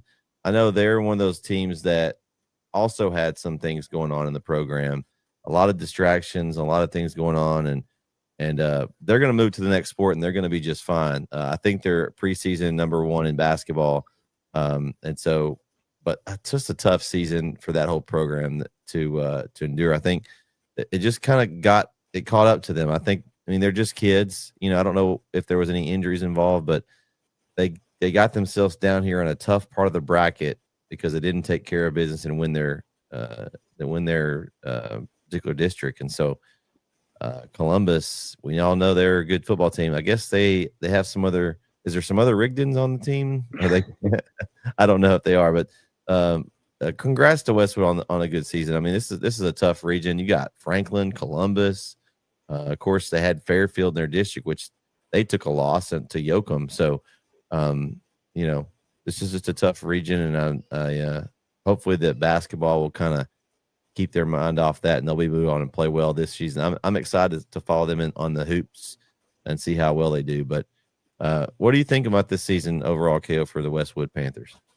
Well, we talked earlier about Salina using the football field as their own sanctuary. I think, like you said, the off the field stuff caught up with Westwood. If you think about it, they've been dealing with it for 2 seasons. Like going back to last year, they were without their coach in the playoffs. This year, speculation, hearing that he was on leave. So did they have him for the playoffs this year? Like, just so much junk going on around the program. And Salina, championship team, championship pedigree, they're able to come together on the field and kind of block out all that out. Whereas I think Westwood it just became too much. And there were some injuries. David Russell, who was a big component of that football team, he got hurt early in district, so they were without him. It almost feels, I know they probably don't feel this way, it almost feels like a relief that the season's over. Now this is done. Put all that junk behind us, move forward to basketball, where, like you said, they're preseason number 1. They got a couple of Bryants on the team. No Kobe's, but they got a couple of Bryants out there that there is a Kobe, just not in high school yet. Oh, okay. Well, there you go. So anyway, they'll be fine. They'll be fine in basketball, but I think it was just too much these past 2 seasons for Westwood, and then running up against Columbus each year is tough. So I hate it for them. They had a good season, but I think it's time for them to kind of get a reset and refresh and kind of get away from the football field for a little bit. Jeremy, put on your coaching hat. I mean, how do you think, like, all this stuff going on and the distractions? I mean, how tough is that on the 16, 17-year-old kids? Yeah, I mean, it's a lot, right? Like, you can only ignore so much, right? And you can only, I mean, especially if your coach is status is tenuous at best, right? And again, it's the second time that it's happened. It happened last year, and so I think there's probably frustration there too, right? The players are frustrated with the situation, and and they don't know what to believe or what to think, right? I mean, it's just a lot up in the air, and then you've got, if you don't have your coach, or even if it's in limbo, like it's a lot to deal with, and to try to galvanize a team. And then if you have injuries on top of that, and a 3A Division I program is not massive, and so sometimes those key injuries can be, especially when it's a key player, a star player, that can be a big deal. And I think KO's right. Like, I don't think obviously you don't want to go home any earlier than you have to, but I think in some ways too, it's kind of a relief to put the season behind you and be able to reset and go to the next thing. And then hopefully, the right things happen and the situation gets resolved to a point where it's out of the way and done. But it's a lot for a high school kid to try to put all that out of his brain and play a game and ignore all the other things going on. All right, 3A Division II. We talked about it a little bit ago. Kyle was in Russ for Edgewood Woodville. Edgewood wins by 3. Their reward, they get to play an ARP team who won by 1 in overtime. Edgewood ARP in Van on Friday night. Juicy matchup. And on the other end, Troop knocked off Hooks, and then Newton just destroyed DCAP 68-0. I mean, goodness. And they're going to take Troop on. 2 just huge matchups here. I mean, you've got 3 East Texas teams out of the 4, but Newton, I think, is probably your favorite here in this region after what they've done so far, as they've only scored 138 points and allowed 10. That's not too bad in 2 rounds. Guys, what do you think about this region? I'm excited for both of these games, both these teams. You've got an opportunity to really have a basically an East Texas only matchup. If Troop was to win, either ARP or Edgewood wins, you have an all East Texas regional final there. How excited are you about this? We'll start with you first, Jeremy. Yeah, I mean, I think it's huge, right? I mean, you could see a rematch of Troop ARP, and I'm sure Troop is. They're like, come on, let's do this again, right? And if you're ARP, it's like we can get our licks back, you know. And then I think you got an Edgewood team who's like, hey guys, I know we haven't been here a lot, but like we're not going down easy. But man, Newton's crazy. I mean, for Newton to go out and beat a DeKalb team who beat what we thought was a really good Grand Saline team, and then evidently the same DeKalb team did not show up for that second round because Newton just said, why don't you go sit over there? Let us do what we do. And I mean, they beat the dog out of them. And this Newton team's scary. I'm excited for the Edgewood ARP matchup. I'm excited for Troop Newton. I mean, I think these are going to be great games. How many screens can I get pulled up at once to watch all these matchups we got going? I think this is what makes it fun, and this is where it gets really serious here. And you know, there's always a lot on the line. Every playoff game could be your last, but you know, the closer you get to the end, the more tantalizing that prize gets, you know. KO? Well, I think for these teams, it's attainable now, right? Like when you start the playoffs, you're like, man, we got 100 and something teams in this bracket that we have to deal with. Well, now, if you're these 4 teams, you're in the Final Four of this region. So, like now, a regional championship is visibly attainable. Like, you know, we win a couple more games, we got a regional championship on our hands. So I think these are both 2 tremendous matchups. Newton is back to doing Newton things where they're putting up a ton of points and just shutting people out.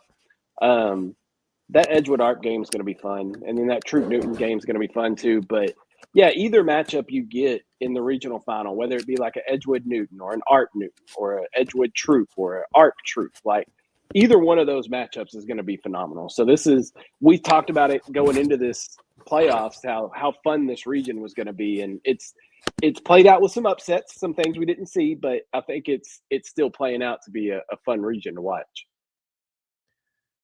All right, let's move over to 2A Division 1. Speaking of upsets, did not see this one coming. I did not see the Frankston Indians giving up 74 points to De Leon and losing 74-46. A tough way to end the season for Coach Gold and the Indians, as the only team left from that district, the Carlisle Indians, getting through to the third round as they beat Alvord 41-23, and they'll take on Hamilton in Corsicana on Friday. But man, this is two different perspectives. We've covered both of these teams this year. When you've got Coach Baker coming back in his first season, we knew they had a lot of talent coming back, but to get to round 3 in year 1, they've had some injuries that they worked throughout the season, and so, man, I'm just super pumped for Coach Baker and the Carlisle Indians. On the other side of the coin, I just hate it for Coach Gold and the Frankston Indians. They had such a great season. We got to see them last week, Jeremy, and you know, they struggled at certain points here in those games, but then they just were able to put their foot on the gas. And I don't know, because I actually didn't get to watch any of this game. I don't know how this turned out, but I don't know that they've given up like that many. Well, obviously, I know they haven't given them that all year, but like, what was the highest before that? Because their defense this year was very, very good. And for them to give up 74, I feel like there had to have been some penalties and some turnovers to get this. Kyle, there was a game that you did with them. I think you covered them, and there was a bunch of turnovers, right? And they still won. Which game was that? I didn't cover it, but that was the game against Scurry Rosser where they won 38-34, but they had 8 turnovers. Yeah, that was it. And so I feel like that there had to be something. Jeremy, we saw a bunch of penalties in the week before that where we mentioned that would be a problem moving forward. I don't know if that was it either, because there was a turnover game, there was a penalties in that game. I feel like that Frankston, I mean, I don't think they played their best here. There's no way that a team that we saw all year went out and lost to De Leon, who who beat Wolf City by 2 the week before, and I saw Wolf City, and they had H.D. Davis, but I saw them lose to Timpson, and so I just feel like that they're going to look back at this season and, man, just a lot of what ifs here if you're a Frankston Indians fan. Yeah, I think you look at the score and go, okay, we got beat by 28. Like there had to be turnovers, maybe an injury or something. I mean, there had to be something that happened that led to that, because the team we saw, even with penalties, even with some of those things, like it had to be kind of a cascading thing that happened, or this De Leon team just caught fire at the right moment. And I mean, maybe it was one of those games where they got some onside kicks, and you just don't know. Like you said, we didn't get to see it, but not something that I saw coming. I mean, I thought for sure they had the win, and we're going to move forward. And so I think that's, again, it's a disappointing thing. And they had a pretty heavy senior team. I think you and I, we covered that game at Frankston, and you walked down the line and it was like senior. I mean, it was like probably half the team were seniors. And so, and they had lost kind of some guys the year before. And so it'll be interesting to see, I think, for Coach Gould, like what that reload looks like moving forward, to lose a large chunk of your production to senior leadership. I think that'll be an interesting transition for them. And, but again, they had a great season. It's just they kind of ran into either a buzzsaw or something there, and unfortunately it ends early for them. Yeah, I think this was the game that just was a jaw dropper for me when I saw the score. I just was like, couldn't believe it. That was what I was seeing. Kyle, what do you think about this outcome here? Surprising. I mean, kind of everything that y'all said. I didn't expect to see this from this Frankston team. Even if they lost, I didn't expect it to look like that, to be a 28-point loss where they give up over 70 points. That was surprising. So I hate it for Coach Gould and the Indians. Still a phenomenal season, though. I know, again, right now they're not going to love hearing that, but when they look back, especially when these kids look back on this in 10, 15 years, we had an undefeated regular season for the first time ever in our school's history. That's something that they can never take away from those kids. So still a lot that to be proud of and a lot that they accomplished. Obviously not the way they wanted it to end, but still a lot of good things. But you look at Carlisle, Coach Baker, huh? How about the Carlisle Indians? Carlisle Indians, man. The last time they made it to the third round was 2022 when Coach Baker was there. So they've been here. He and the Indians have both been here before. So I'm excited to see what they could do. I'm going to be completely honest. I didn't expect them to be in the third round. I just because of how inconsistent they had been this year, kind of up and down. You didn't know what type of team you were going to get week to week with Carlisle. It seems that they have figured out, hey, we can play our best ball at playoff time and kind of make a run at this thing. So I'm excited for Carlisle, man, and excited to see what they can do this week. All right, let's move down to Region 3, where it is an All East Texas regional semi here, guys. There were some great games. Again, we had Joaquin 41-8. They move on to play Elysian Fields after they won a spectacular overtime win in Henderson the other night, 55-54. The bottom of the bracket, we discussed that St. Augustine beat Wascom 36-24, and they're going to take on Beckville, who got a 21-20 win over Jewett-Leon. And man, what a matchups we've got here. These are going to be super, super fun. We kind of thought that these two districts would end up fighting it out. We thought maybe Honey Grove would be that outside loner, but Joaquin took care of them. So now you've got 4 East Texas teams. I don't know what to expect out of these games. I think these are going to be so much fun. Joaquin Elysian Fields, you've got the dynamic Nunu Kennedy against a Joaquin team led by Coach Jones, who's got Cooper Bragg back healthy and is playing now, which I think has really helped them going forward. I know he was injured during the season at some point. And so I think it's just two different styles. You've got Nunu Kennedy running around, making plays, throwing the ball around the yard. I mean, you guys saw it. I mean, you never know what you're going to get. He can make a play at any time. And then you've got the steady power run game of Joaquin that wants to control the clock. So it's two kind of different styles in that one. And then Beckville with you got a couple of dynamic players on the field. You've got Jordan Prince on one side, and you mentioned is it Cartwright that's the quarterback for St. Augustine? Yeah.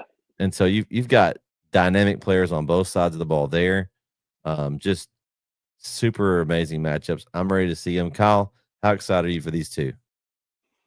fired up. And I got to apologize to Beckville because at the start of the year, when Beckville lost the first 2 games to San Augustine and Joaquin, which, by the way, are still playing this weekend, when they lost those 2, I personally kind of counted Beckville out. Like I didn't think that, they had 5 straight seasons of at least 10 wins. I thought there was no way they're going to get there. Now they're sitting here at 9-3 with one more win. They can lock up the 6th straight double-digit win season. So kudos to Coach Ross. He's figured something out with this Beckville team. They lost to Elysian Fields back in September, and they haven't lost since. But they've been tested. They've had a close game with Wascom, a close game with Union Grove. Both their playoff games were close games where they scored 21 points and won. So they're kind of doing it unconventionally. They're playing really solid defense. And this Leon team was undefeated coming into this game. So Beckville got down early in that game, was able to fight back. This defense is playing phenomenal right now. We've talked all night about defense wins championships, but you're absolutely right. But Beckville now has a couple of revenge games on the horizon. They played San Augustine week 1 and got shut out 19-0. So they have a rematch of that. If Joaquin beats Honeygrove, then Beckville could get a rematch against Joaquin, who beat them in week 2. So a couple of revenge games on the horizon for Beckville if they can continue to win. But you're absolutely right. Both of these games, I think, will be electric for different reasons. I think Beckville's game will be more defensive. Hey, they've played all 3 of these teams, other teams in the region, right? Because they also played Elysian Fields in district and beat them. Yeah, they played all 3 of these teams and went 1-2 against them. Because no, Elysian Fields beat Beckville. Yeah. So that's what I meant. Yeah. So that's interesting. But that's what I'm saying. They lost to San Augustine and Joaquin, but they beat Elysian Fields. No, they didn't beat Elysian Fields. Beckville? Oh no, you're right. You're right. They lost to all 3 of them. You're right. Yeah. You're right. So revenge tour no matter what. Yeah, so it's a revenge all the way around. So because Elysian Fields lost to Wascom, that was their one loss. Right. They all beat each other. But yeah, you're right. This is going to be interesting. I mean, I think this could go. I could see any 4 of these teams win the region, just depending on how the games go. And I know there's a differential style in that top matchup with Joaquin Elysian Fields. There's just so much. They're just 2 differently formed teams. And you've got San Augustine Beckville's interesting. I think that's going to be more of a defensive slugfest. The way Beckville's playing right now, they seem to be wanting to play. They want to score about 3 scores and then hold you under 3 scores. It's going to be interesting to see if they can contain San Augustine. San Augustine has put up more points than they have the first 2 games. So, well, interesting there. Jeremy, you've seen a few of these teams play this year. What do you think? I have no idea. No, I feel like, again, I think this is that one where you could flip a coin and you could be right and you could flip a coin and be wrong, right? I mean, I think the Joaquin Elysian Fields one is the most interesting, just as far as again, it kind of reminds me of that game I just did on Friday with Grandview and Gladewater, where it's 2 contrasting styles, right? And whose style is going to win out? Again, I think if Elysian Fields can score early and get ahead, then I think Joaquin's in trouble, right?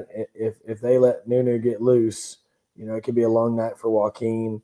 Man, I'm excited for both of them. I think both of these matchups are going to be awesome, and I'm sure they're going to also be in the pick'em because that's just how it seems to go. So I don't know who I would pick here. I think the awesome thing is, again, 4 East Texas teams, and so and again, the juiciness of the next matchup, depending on who advances and who doesn't, you've got options for all kinds of rematches and maybe even first-time battles, but just excitement all the way around. So, all right, let's move on to the smallest school on the 11-man 2A Division 2. We got Region 3, and before this playoff season started, I thought, well, there could be a chance where we could see all of our schools in this district move on. We got half of them. But Grapeland and Lovelady both lost. They both scored 32 points, which, as we know, in that district is not going to win you a game. That Mart and Bremont were able to hold them to that number. I got the privilege of going to Kemp, Texas, to see Mount Enterprise play, and they won 58-32. And if you haven't seen the way the game started, I had some crazy things happen this week. Like that Thursday night game overall was just insane to call. It was awesome. But I've never seen something like that happen to start a game. I don't know that any part of the game, but just the way that Chilton started with a great return. And then Rubio, number 17 for Mount Enterprise, he's the kicker. He completely just stripped the ball from him while he was running and took it the other way. So it was like a 31-yard run one way, and then he ran it back 69 yards the other. I mean, it was an insane play to start the game, and it kind of just, before Kagan Ash and the offense even stepped on the field or the defense, they were up 6-0, and that's not normally how you want to play against Mount Enterprise. They're going to score their points anyway, and so to start off that way, it was just a huge kind of a jolt to the stands and the crowd, and it was packed. And man, just that 58-32 does not tell you how dominant that performance was. They let off the gas midway through the third quarter. It was, I believe it was 50-16 at one point. I mean, it was lopsided. So Chiltern got some junk touchdowns in there, and they played hard. They fumbled. They had several turnovers. Mount Enterprise they were getting after it on defense, and it was just an incredible game. Ash was impressive as always.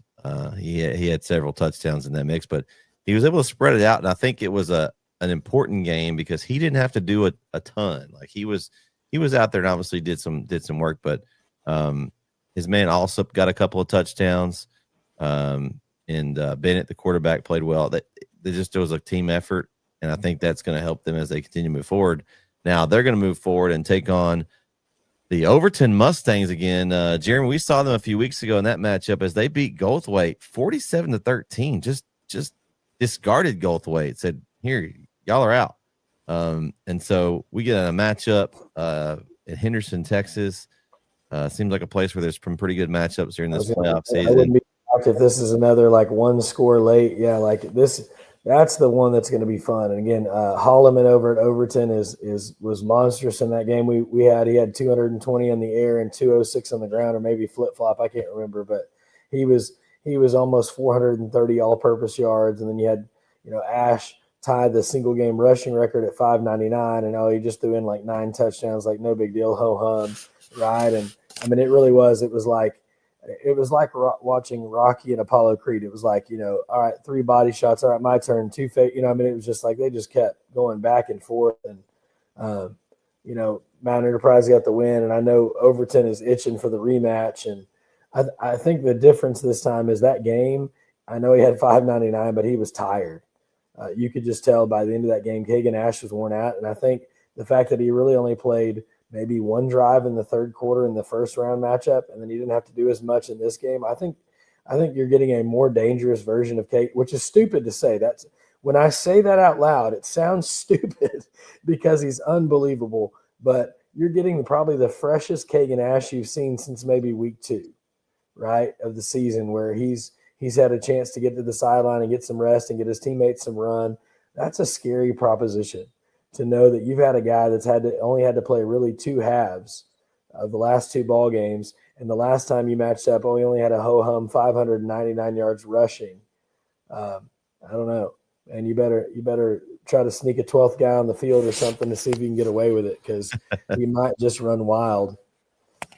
I mean, that's going to be another basketball score. KO, what do you think about this region?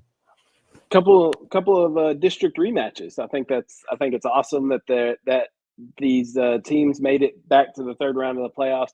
I'm excited for this Mount Enterprise Overton game. I was at that game for the first half when it was in Overton, and it was exciting. It was awesome to be at, and I think it'll be another fun one this Friday. And yeah, Lions Stadium in Henderson has been home to some phenomenal games, because even the St. Augustine Wascom game was at Lions Stadium on Friday, so that was even a good game then too. So yeah, I think it's going to be an exciting matchup, and then whoever wins out of that, getting either Bremond or Mart in the regional finals, should set up to be a fun matchup too. It's hard to beat a team twice. I don't care who you are. It's hard. We've seen it how many years? Kilgore and Chapel Hill, and Kilgore and Lindell even.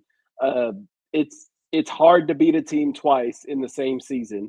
You can, but it's hard to do. So I wonder what Overton's going to do differently this game to try and slow down Kagan. So maybe he has 4.99 instead of 5.99. I'm interested to see what they try to do to slow it, because that's all you can do, right? Like, you're not going to stop Kagan.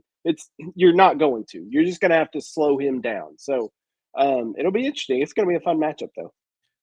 Kyle, do you know where you're going to be yet? I think I'm going to pull a doubleheader Friday and go to Henderson at 1 to watch this Overton Mount Enterprise game, and then go to Van that night to watch Edgewood and Art. I think I'm going to pull a doubleheader. You know what? I think I might do the same doubleheader, KO. Okay. So we riding together? No, I'm just kidding. Hey, you got more stuff to do than I do. Maybe. I don't know. You stay pretty busy out there. You got to dodge all those players on the sidelines. I'm waiting to get hit in one of these games. It's bound to happen. I just hope it don't break anything. Yeah. Yeah, no, we don't need you on the IR list there, coming in limping. We got some basketball to do, so you can't be getting injured, you know. Well, we did a game today earlier, so I got my feet back wet. Got my feet under. I'm getting my basketball legs underneath me. That's right. I'm excited. It's hard coming from football. I'm excited to have you back in the headset there. It's a lot of fun. Did a great job today, by the way. Thanks, buddy. You too. I mean, fun game too.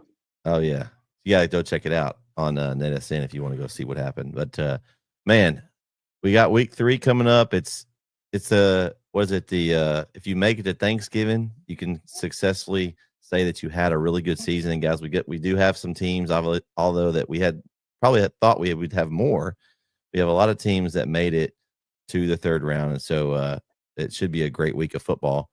I just looked at the pick'ems and saw what the first game was. Why do you do this to us? I know. But since you're so eagerly looking at them, KO, let's go to the pick'ems. Here we go. Game 1. The Mount Enterprise Wildcats take on the Overton Mustangs, 1:00 in Henderson. Look, when you got the best player on the field, I can't go against that. I'm taking Kagan Ash and the Mount Enterprise Wildcats to move on. I think it's going to be another outstanding game and maybe have more points than last time. I don't know. I think there's going to be a ton of points scored in this game. I think KO is going to have to get his running shoes on if he's there to try to keep up with that. Are you going to be filming, or are you just going to be covering? You got a filmer with you? No more filmers, because Red Zone's done. So no more filmers with me. I'm going to be solo dolo. So okay. I'll be running up and down the field. So you're going to need your track shoes. So get your track shoes on, and make sure you stretch for the game. You don't want to have any pulled hammies. Yeah, I'm gonna stretch beforehand to make sure that I don't pull anything, because it's gonna be a track meet. It's gonna be fun. It is, but I'm taking my Enterprise. Kyle, who you got? Of course you go to me. 60-42 was the last time these two teams played. I'm kind of with you. I think there's probably going to be more points in this one. It's just I'm with you. I can't pick against Kagan Ash. You can slow him down, but I don't think you can stop him. And as good as Rylan Holloman and that Overton offense is, I don't think, no pun intended, I don't think they have the horses to keep up with Mount Enterprise. So give me the Wildcats in this one. Jeremy, you going for the sweep? Look, let's not keep it in suspense. Kagan Ash is the best player on the field. He's going to run. He's going to run often. He's going to run hard. I wouldn't be surprised if he had 7 or 8 touchdowns. I thought you were going to say 700 or 800 yards. Yeah. Well, that Henderson field's pretty fast, but I don't know if it's that fast. No, but I mean, he's just – and again, this is nothing against Overton. I think they're a fantastic team as well. It's just a tough draw. You're right; it is tough to beat a team twice, but give me the Wildcats. All right, game 2, Athens and Sunnyvale in the matchup. Game 2, man, another good one. We're gonna start with Jeremy this time.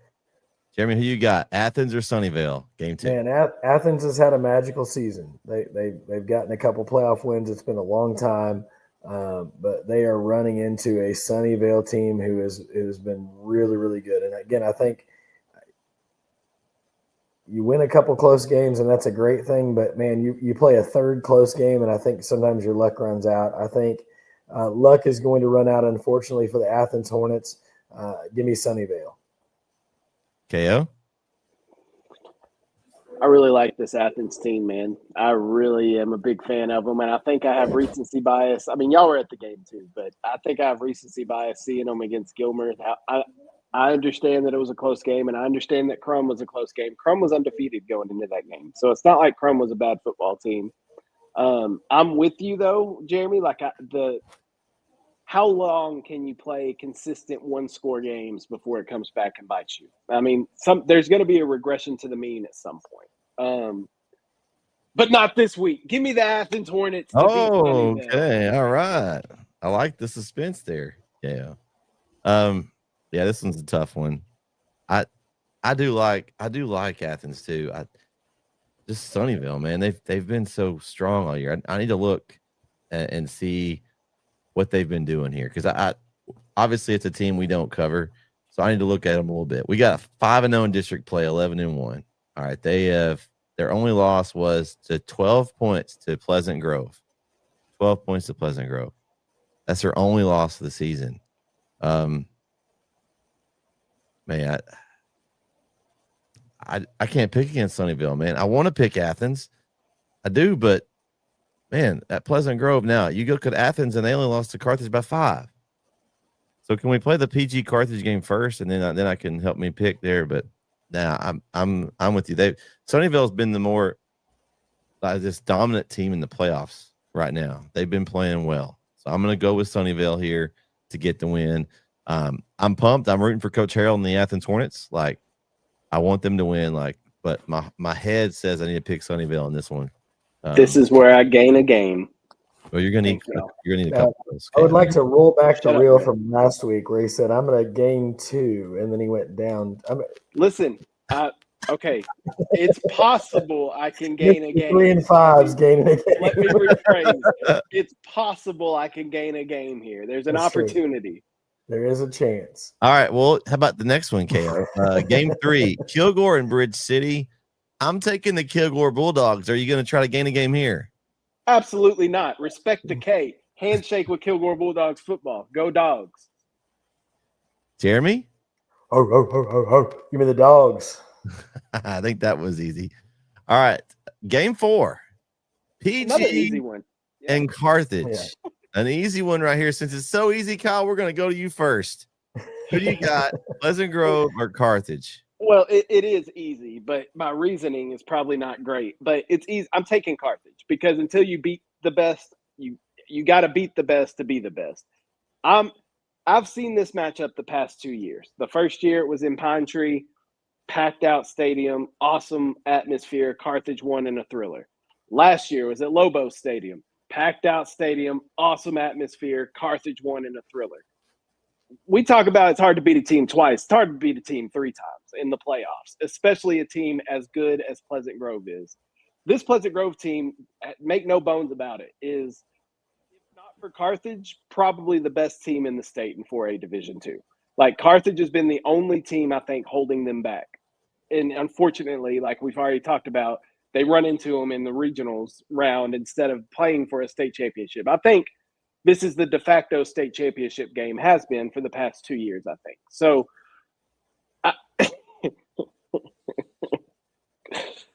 I'm taking Carthage, but I think it's going to be an excellent game. But I'm taking Carthage just because of the pedigree. You look like you don't feel good about that.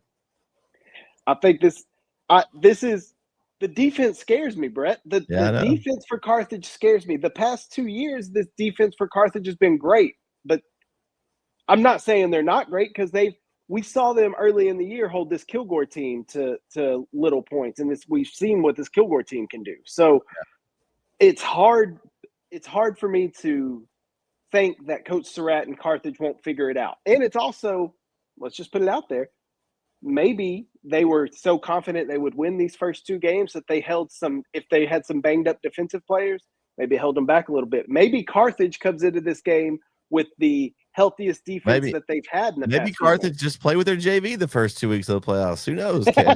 No. That's not what I'm saying. That's not what I'm saying. But maybe they get some people back this week and they're actually healthier going into this game. So I'm taking Carthage. Give me the Dogs. Jeremy? Same song, second verse. Ho, ro, ro, ro, ro. Give me the dogs, right? Again, this PG team is phenomenal. I want them to hear me say I am taking nothing from them, but how do you pick against 10 rings? Like, I mean, the only time it worked was Frodo. He took that one ring and put it in the fire. But other than that, 10 rings is just hard to beat, right? I mean, come on. Like, how do you pick against Coach Surratt? And how do you pick against that team? They've got weapons everywhere. They're a phenomenal team. Again, like you said, they held Kilgore. If they're healthy, if their defense just plays a B game, they can beat just about anybody. They're just that kind of team. And again, until you beat Kilgore, or until you beat Carthage, right? Until you beat teams like that, like you can't say anything. And so give me Carthage. All right, so I'm looking at this. I'm looking at a common opponent. Carthage went to Kilgore, and they beat Kilgore by 11. Okay. Then you look over here at PG. They had Kilgore at home and lost by 12. Now, I know that was earlier in the season, but to me, I think Kilgore is a really good football team, and I think Carthage has beat them, and Pleasant Grove did not at home. And to me, that says a lot. Now, I think this game is going to be – it could be one of the all-time classics. I will have to say, though, I'm disappointed that this game has to be moved to McKinney. Like, this game should be – I don't know about this stadium luck, this whatever it is that they don't want to play here, there, whatever. There has got to be a stadium in East Texas that could hold this game. Like this is like DFW does not deserve to get this great East Texas matchup. Now that's just my opinion. You know, I don't know what goes behind trying to pick the stadiums, but this game needed to be in East Texas. That makes me a little sad because you're going to have people that won't make the drive. There may be some dedicated fans that make the drive to McKinney. But you could have some casual fans have attended this game if it's in Tyler, Longview. You know, there's several stadiums around here that could have held this game. So I want to start that by saying that. Like, that's disappointing to me that couldn't have been made happen because we could have had the state championship de facto right here in East Texas. I will say, I don't know details, and I saw last week when we were talking about this, we got some comments on Facebook about it. So maybe somebody from Pleasant Grove knows more about the situation and can enlighten us in the comments. I honestly have no clue how the decision was made. My thought process on it would be that first year that they played it in Pine Tree, parking was horrendous. Pine Tree Stadium was not big enough for that game, right? So the next year they moved it to Lobo Stadium.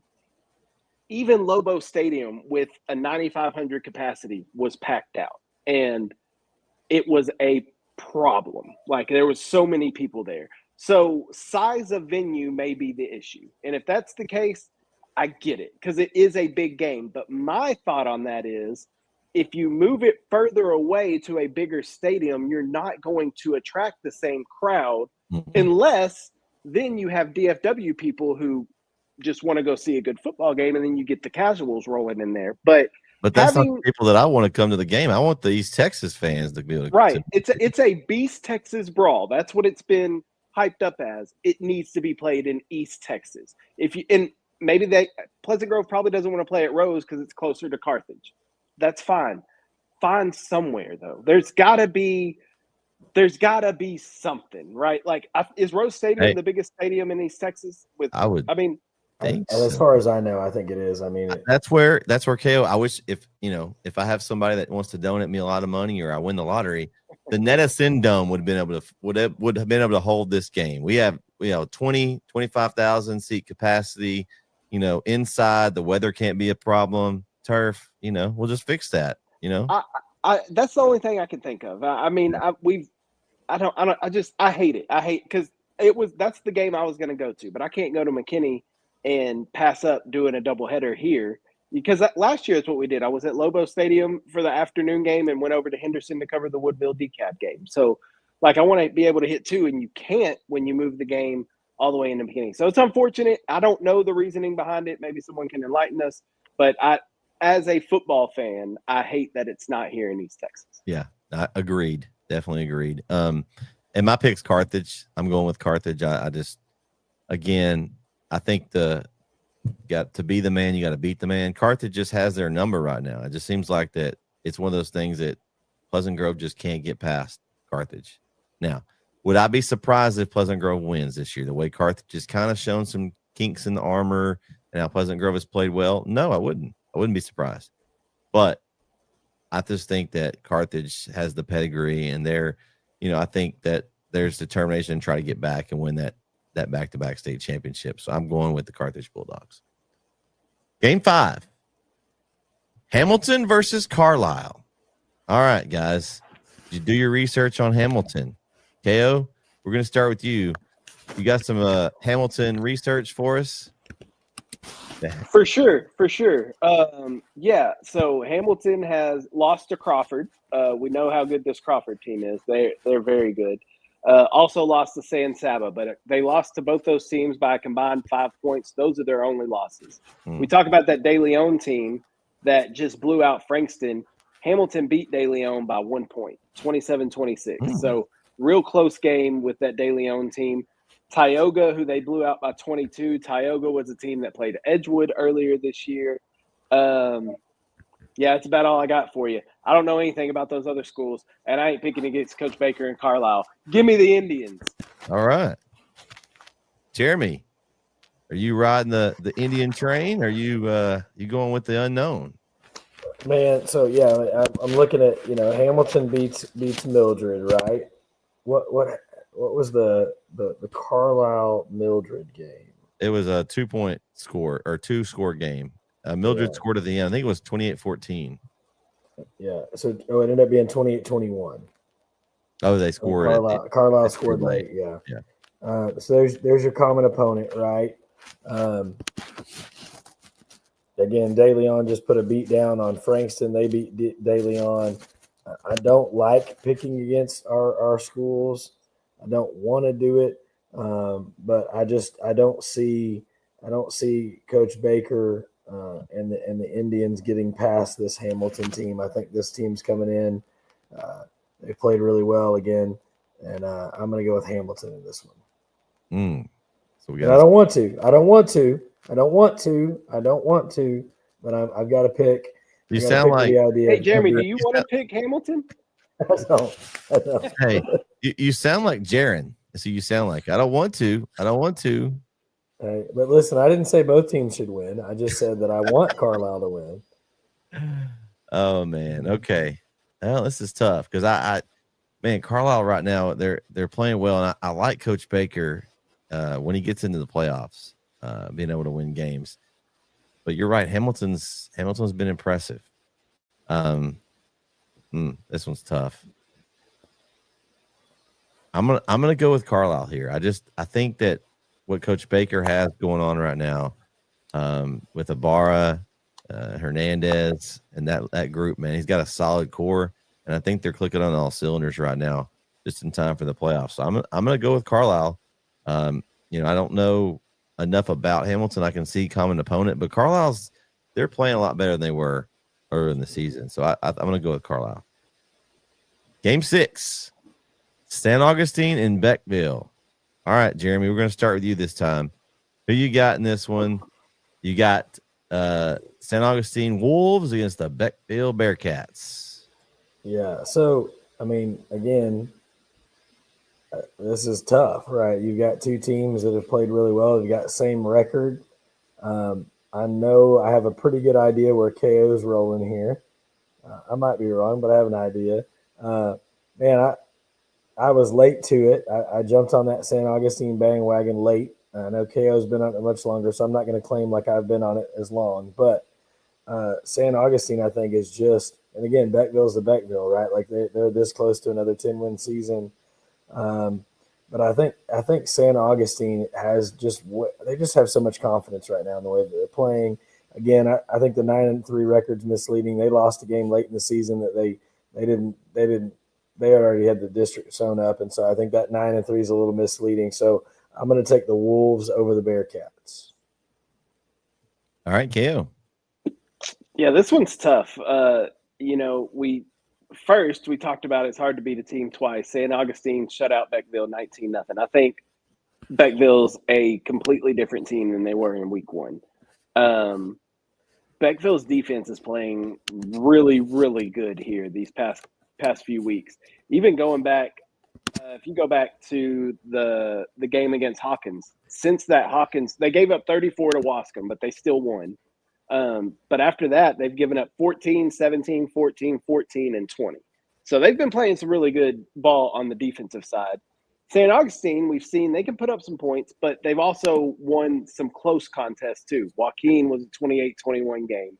They lost that Carlisle game, but it was 27-22. Yeah, man, this one's tough. Beckville recently has been the better team, right? They've consistent 10-win seasons. They could arguably have the best athlete on the field. Jordan Prince is a phenomenal athlete, but Cartwright on the other side is also really good. You're right, though. Why am I even making this difficult? I've been on the bandwagon. Give me the Wolves.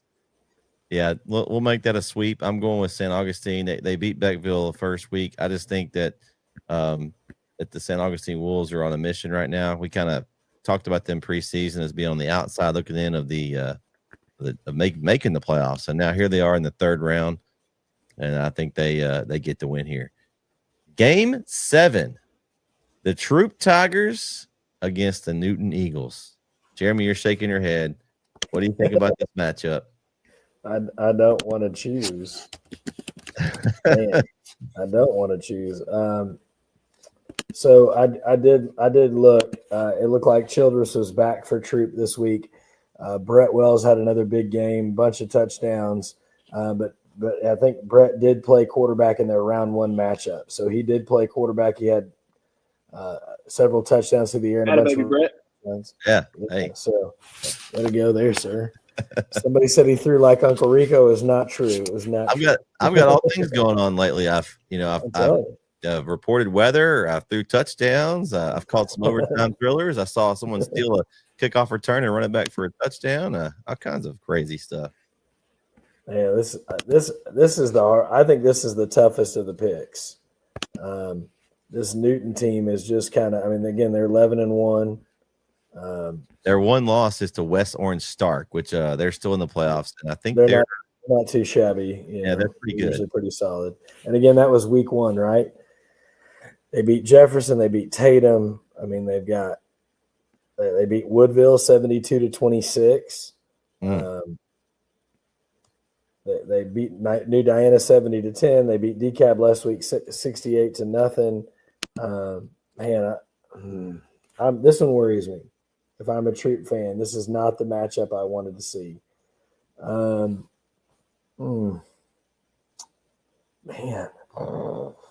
why did I have to go first? Pull the trigger because you made that face like you. I know. I did not hold my poker face. It was terrible. Gosh, give me. I'll take Newton. Again, I don't like it. I want Troop to win, but I think Newton's KO. Yeah, this one's tough.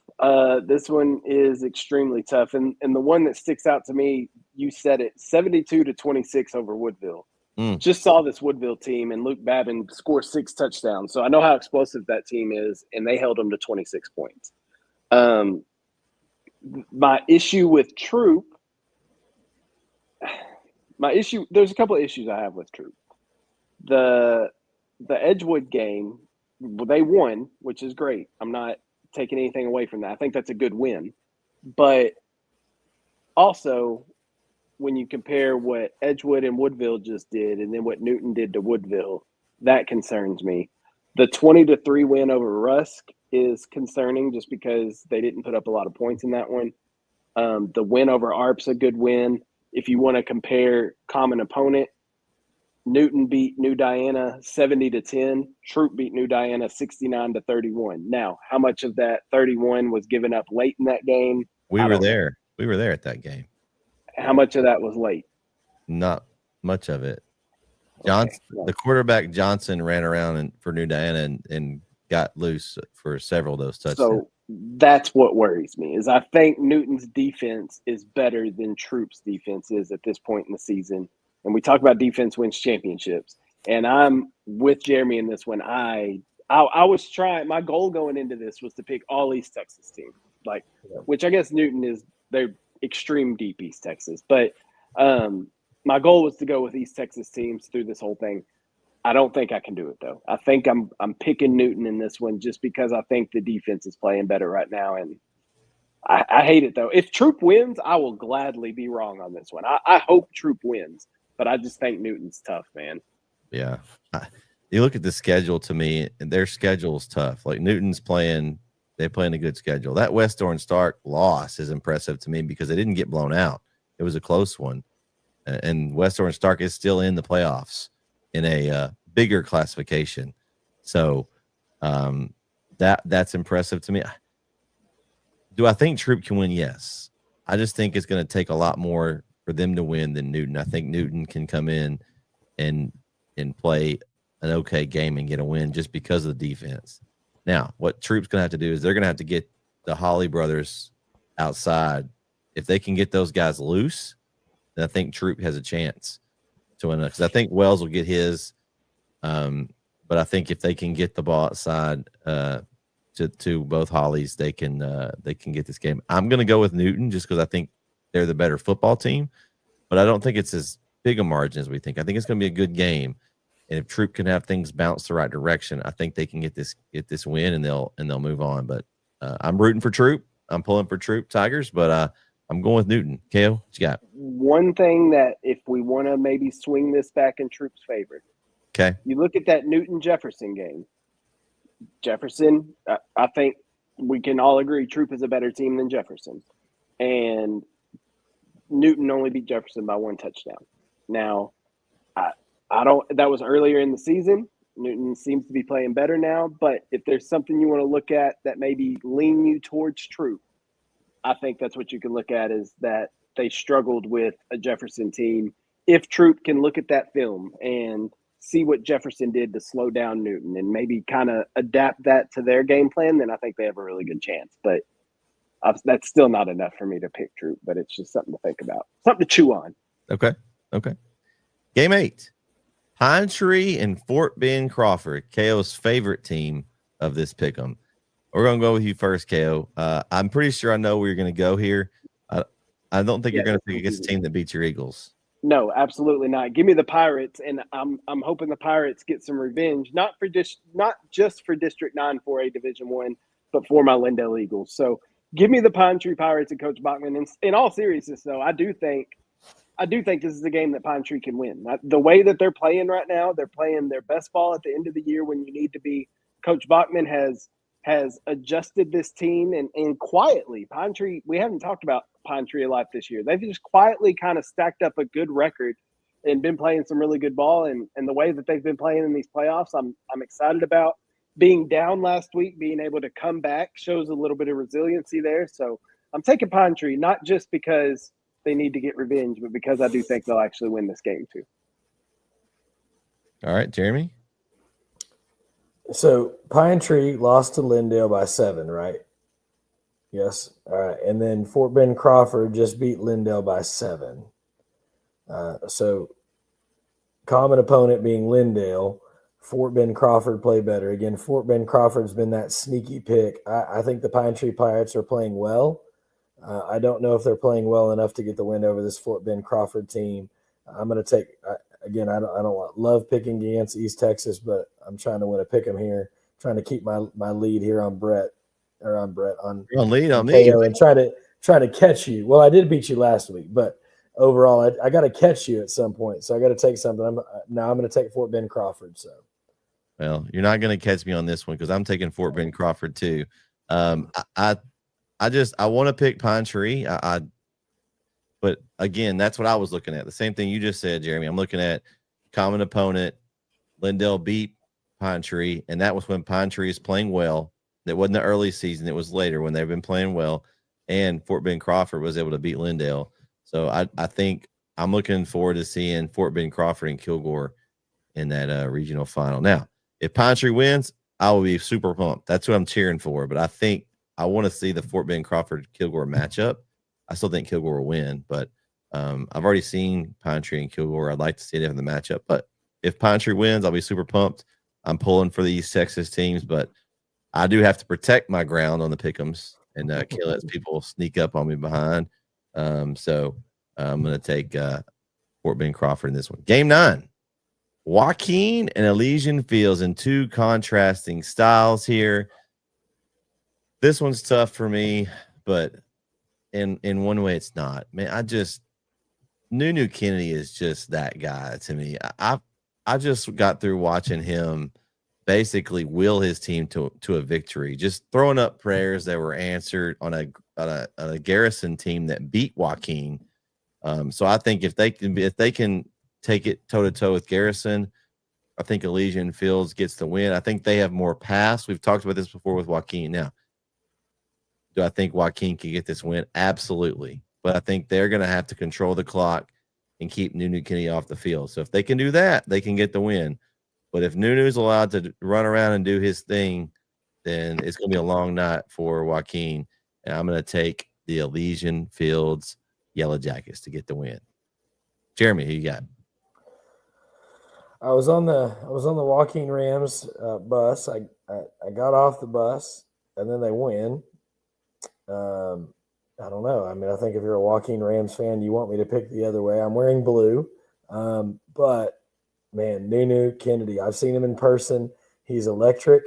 And again, I think with a guy like that and his ability to score, I think that, I think the thing that worries me about Joaquin is if they get behind, they're not really built to catch up, right? And Nunu Kennedy is electric, and he can do that. If they get behind, he's got the ability to will his team back to a win. He's just so awesome. And again, nothing against Joaquin. I think they're phenomenal. I've been really impressed with this playoff run, but I think it's just going to be too much Nunu all day, and they're going to get the win. So give me the Yellow Jackets. Well done. Yeah, I think Nunu is the best player on the field. Like, I think when he steps on the field and into A ranks. Now, him and Kagan won't be on the same field at the same time. So, what a game that would be! Oh my we don't have to decide there. That would be incredible. What gives me my initial gut says take Elysian Fields, but what gives me concern is Garrison runs the football really well, and Garrison was able to run the football and put up some points on Elysian Fields. Joaquin consistently runs the football. Like, that's what they're known for. So this seems to be a setup of a game where Joaquin can play their style, and even if Nunu scores on one play, they can still answer back. It may take them a few more plays, but I think this sets up to be a game where they can answer blow for blow with Elysian Fields. But to your point, I just witnessed with my own two eyes, sitting right here in this recliner, Nunu Kennedy, like you said, will his team to victory. Like, there were times where there was absolutely nowhere to go, and somehow Nunu squirts through there and makes something out of nothing. He's just he's like a water bug. He's hard to bring down. Man, I think if this game falls Joaquin's way, if it's a slow-paced, brutal, grinded-out game, I think that's the game that they win. I just don't think you have many of those games when you have Elysian Fields and Nunu Kennedy on the other side. So, I'm going with the better player. I'm going with Nunu and the Elysian Fields Yellow Jackets. But I don't feel great about it. Do you feel great about any of these picks, Cale? Yes. Kilgore. That one. Okay. Game 10. Edgewood versus ARP. This is going to be a great game. It's the nightcap. It'll be at 7:00 in Van. All right, Jeremy, we're going to let you start first. Edgewood and Van. You're going to be on the road somewhere, maybe tuning in on your phone or wherever. How excited are you about this matchup, and who do you think gets the win? Yeah, I mean, I think this is another fantastic matchup. Again, Edgewood for the first time getting to the third round. ARP, has a chance of the win to maybe potentially get some revenge on a Troop team that punked them earlier in the year, right? And ARP can't look past this game. This Edgewood team is playing really well. They've won tight games. They've won games big. Like they've kind of won it in all fashions, I think. You got 10-2 against 11-1. Like these are two really, really good teams. Again, ARP's only loss was the blowout to Troop. Oh man, I was hoping to hold a poker face long enough to not have to go first, but I didn't do it, I guess, or maybe it's just my turn. But man, this is tough. I'm gonna go with ARP. I'm gonna take the ARP Tigers here. I think it's gonna be a fantastic game. I'm gonna be pumped and elated for either team that wins this game because they both are phenomenal teams. This is a hard one to pick. Again, because it's two East Texas teams, but I'm going to take the ARP Tigers, and they're going to try to get some revenge potentially on a Troop team. And again, I'm rooting for all these East Texas teams, but yeah, I think ARP's going to get this one. All right, KO. This one's tough. I was just looking at some stats. Shout out to Coach Reddick over there, ARP. Josh Smith had 200 yards rushing for the Tigers. The Tigers defense against Dangerfield had 5 sacks and an interception. But I just saw this Edgewood team with Trevor Golightly at quarterback, how he had command of the offense, how it wasn't just Jathan Johnson. He hit the big plays, but they had other good receivers that made some big-time plays. The defense was able to perform well against the run Friday night, and that's what ARP does really well, is run the football with Josh Smith and them. So I think it's kind of a strength on strength, honestly. And then we know about ARP's defense, how good they are. The question is going to be, can Edgewood exploit ARP's defense like Troop was able to do? Remember, this Edgewood team just only lost to Troop by 12, went toe-to-toe with them. So if Edgewood can take some similarities to what Troop did against ARP, I think they have a really good shot.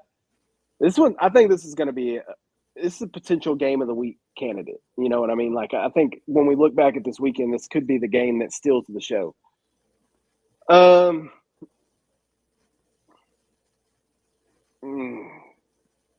Defense does win championships. And maybe it's recency bias because I just saw Edgewood. But I like this Edgewood football team. I like how they're playing right now. They didn't play lights out on defense, but they also went up against the D1 quarterback in Luke Babin, who's going to Vanderbilt next year.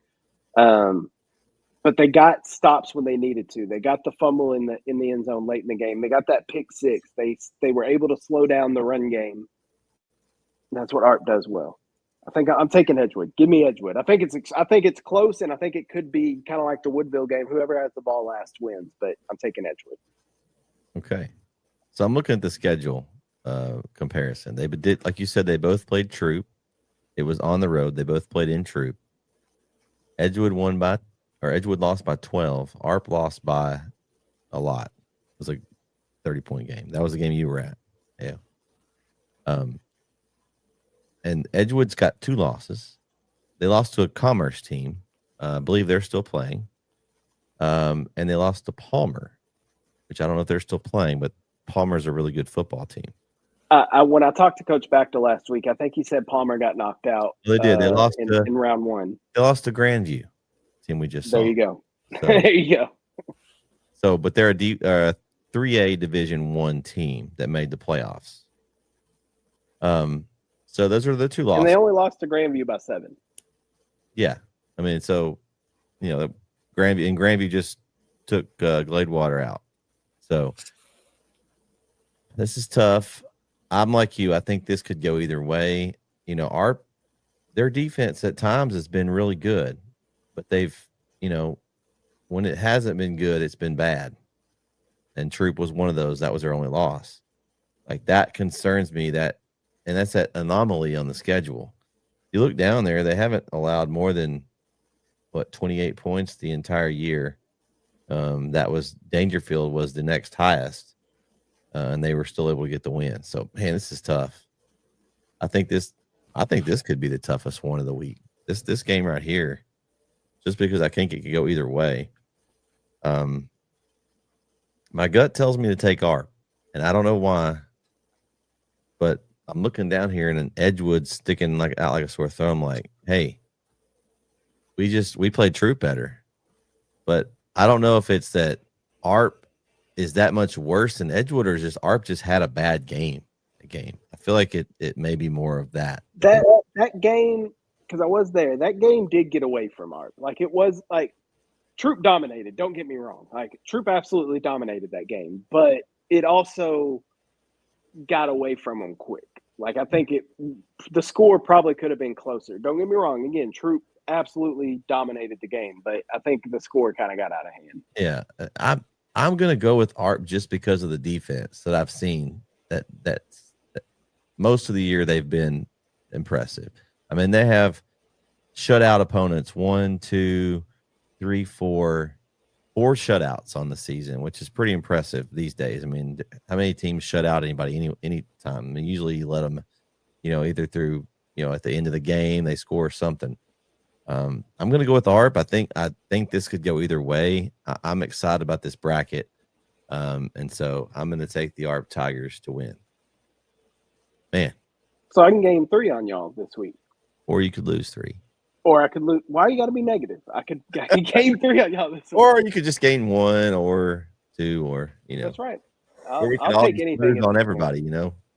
Yeah. Man, what a round we've got ahead of us.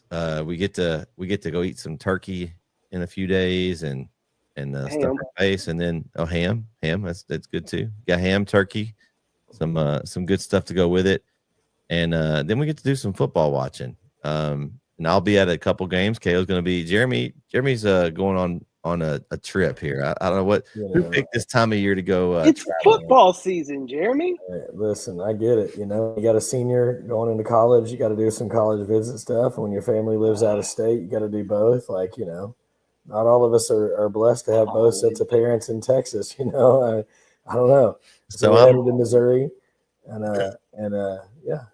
Well, I'll be tuned in watching for sure. I'm racking up games this week. We had 2 on Monday, 1 today, and then a couple on Friday, hopefully. And so just racking up games this week can be a lot of fun. But my Philadelphia Eagles also have another chance to embarrass us on Black Friday when we play the Bears. So I just want to put it on record because I don't want to talk about it, but I just want to put this on record. I think we're on the brink of a collapse here. Go back to 2023. The Eagles were 10-1, but it didn't look good. It was ugly, but we got to 10-1, and then we fell off a cliff, lost in the first round of the playoffs. It feels a lot like 2023, where we've been just skating by, shouldn't be winning these games, and then we're up 21 on the Cowboys, should win that game handily, and we can't scratch across even a field goal. What about the Cowboys defense there in that second half? I mean, here's my hey, cause. You know what it was? We got back ARP alumni DeMarion Overshown back on defense, and he has helped the defense. I want to slow down all Cowboys fans because I know y'all think y'all are going to the Super Bowl. No, Let me just give you a little pause for concern. I'm just looking for a positive thing. The Cowboys defense looked good against a Raiders offense that's absolutely hot garbage and an Eagles offense that is so inconsistent. It is mind-numbingly. But I will say, there's been a lot said about the Cowboys' run defense these past few years. They held Saquon to 22 yards rushing. Now, again, the Eagles' rush offense is absolutely abysmal this season. So I just want to everybody pause for concern there. But congrats to the Cowboys. GG's. Good game. Hey, I'm not going anywhere. I'm not one of those kind of fans, KO. I'm a realist, I'm just happy for this. We got 2 wins in a row. I'm just, it's we'll take and George Pickens is an absolute monster who needs to be re-signed this offseason. If Jerry don't re-sign anybody else, he needs to re-sign George Pickens. Yeah, it's true. All right, let's final thoughts. Jeremy, we'll start with you. Yeah, again, I'm disappointed I'm not going to be at games this week. Again, it's not, I would love to be there, but you got to spend time with family first. And so, but I'll be tuning in excitedly to watch. And again, I think it's again, just it's going to be a ton of fun. Like this is where it really gets. I mean, like I said, this is where big things happen, and again, we're getting closer and closer to that big trophy at the end, and so each week just feels that much better. And again, a lot of East Texas teams still in it, not as many as we thought, but man, we're rooting for all the teams that are still in. And again, you got to pick with your head sometimes and not your heart, and so I'm still going to be cheering on those teams even if I didn't pick them because I want them to win. And I would love to see just every one of those teams move forward. And again, there's some times where you can't when they play each other, but I want to maximize our East Texas potential out here and get a lot of teams into that next round. KO? Fired up, man. Fired up for this weekend. The last week was awesome games. We had a few overtime games, some close matchups. So, and the deeper you get into the playoffs, you should get more of those because you have good teams playing good teams. So, and no one makes it to the third round by chance. It's not luck that these teams got here. It's not, they played an easy schedule, had an easy. You make it to the third round of the playoffs. You're playing Thanksgiving week in Texas high school football. You're a dang good football team. So everyone should be proud that they made it this far. And then we're gonna have some more fun next week. Well, that's going to wrap up our show this evening. I'd like to thank everyone for tuning in. Make sure you get your picks in. Good luck to all the teams this week as it's third round. It's you made it to Thanksgiving. That means you've had a good season, but looking for 1 week more. For Jeremy Diamond, for Mr. Red Zone OT, KO Kyle Owens, I'm Mr. NETSN, Brett Swinney, signing off for the evening. Good night, and we'll catch you next time right here on bEast from the East.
The Northeast Texas Sports Network is dedicated on delivering the most entertaining sports broadcasts in East Texas. And if you're interested in having your next sporting event streamed live, visit us online at NETSN.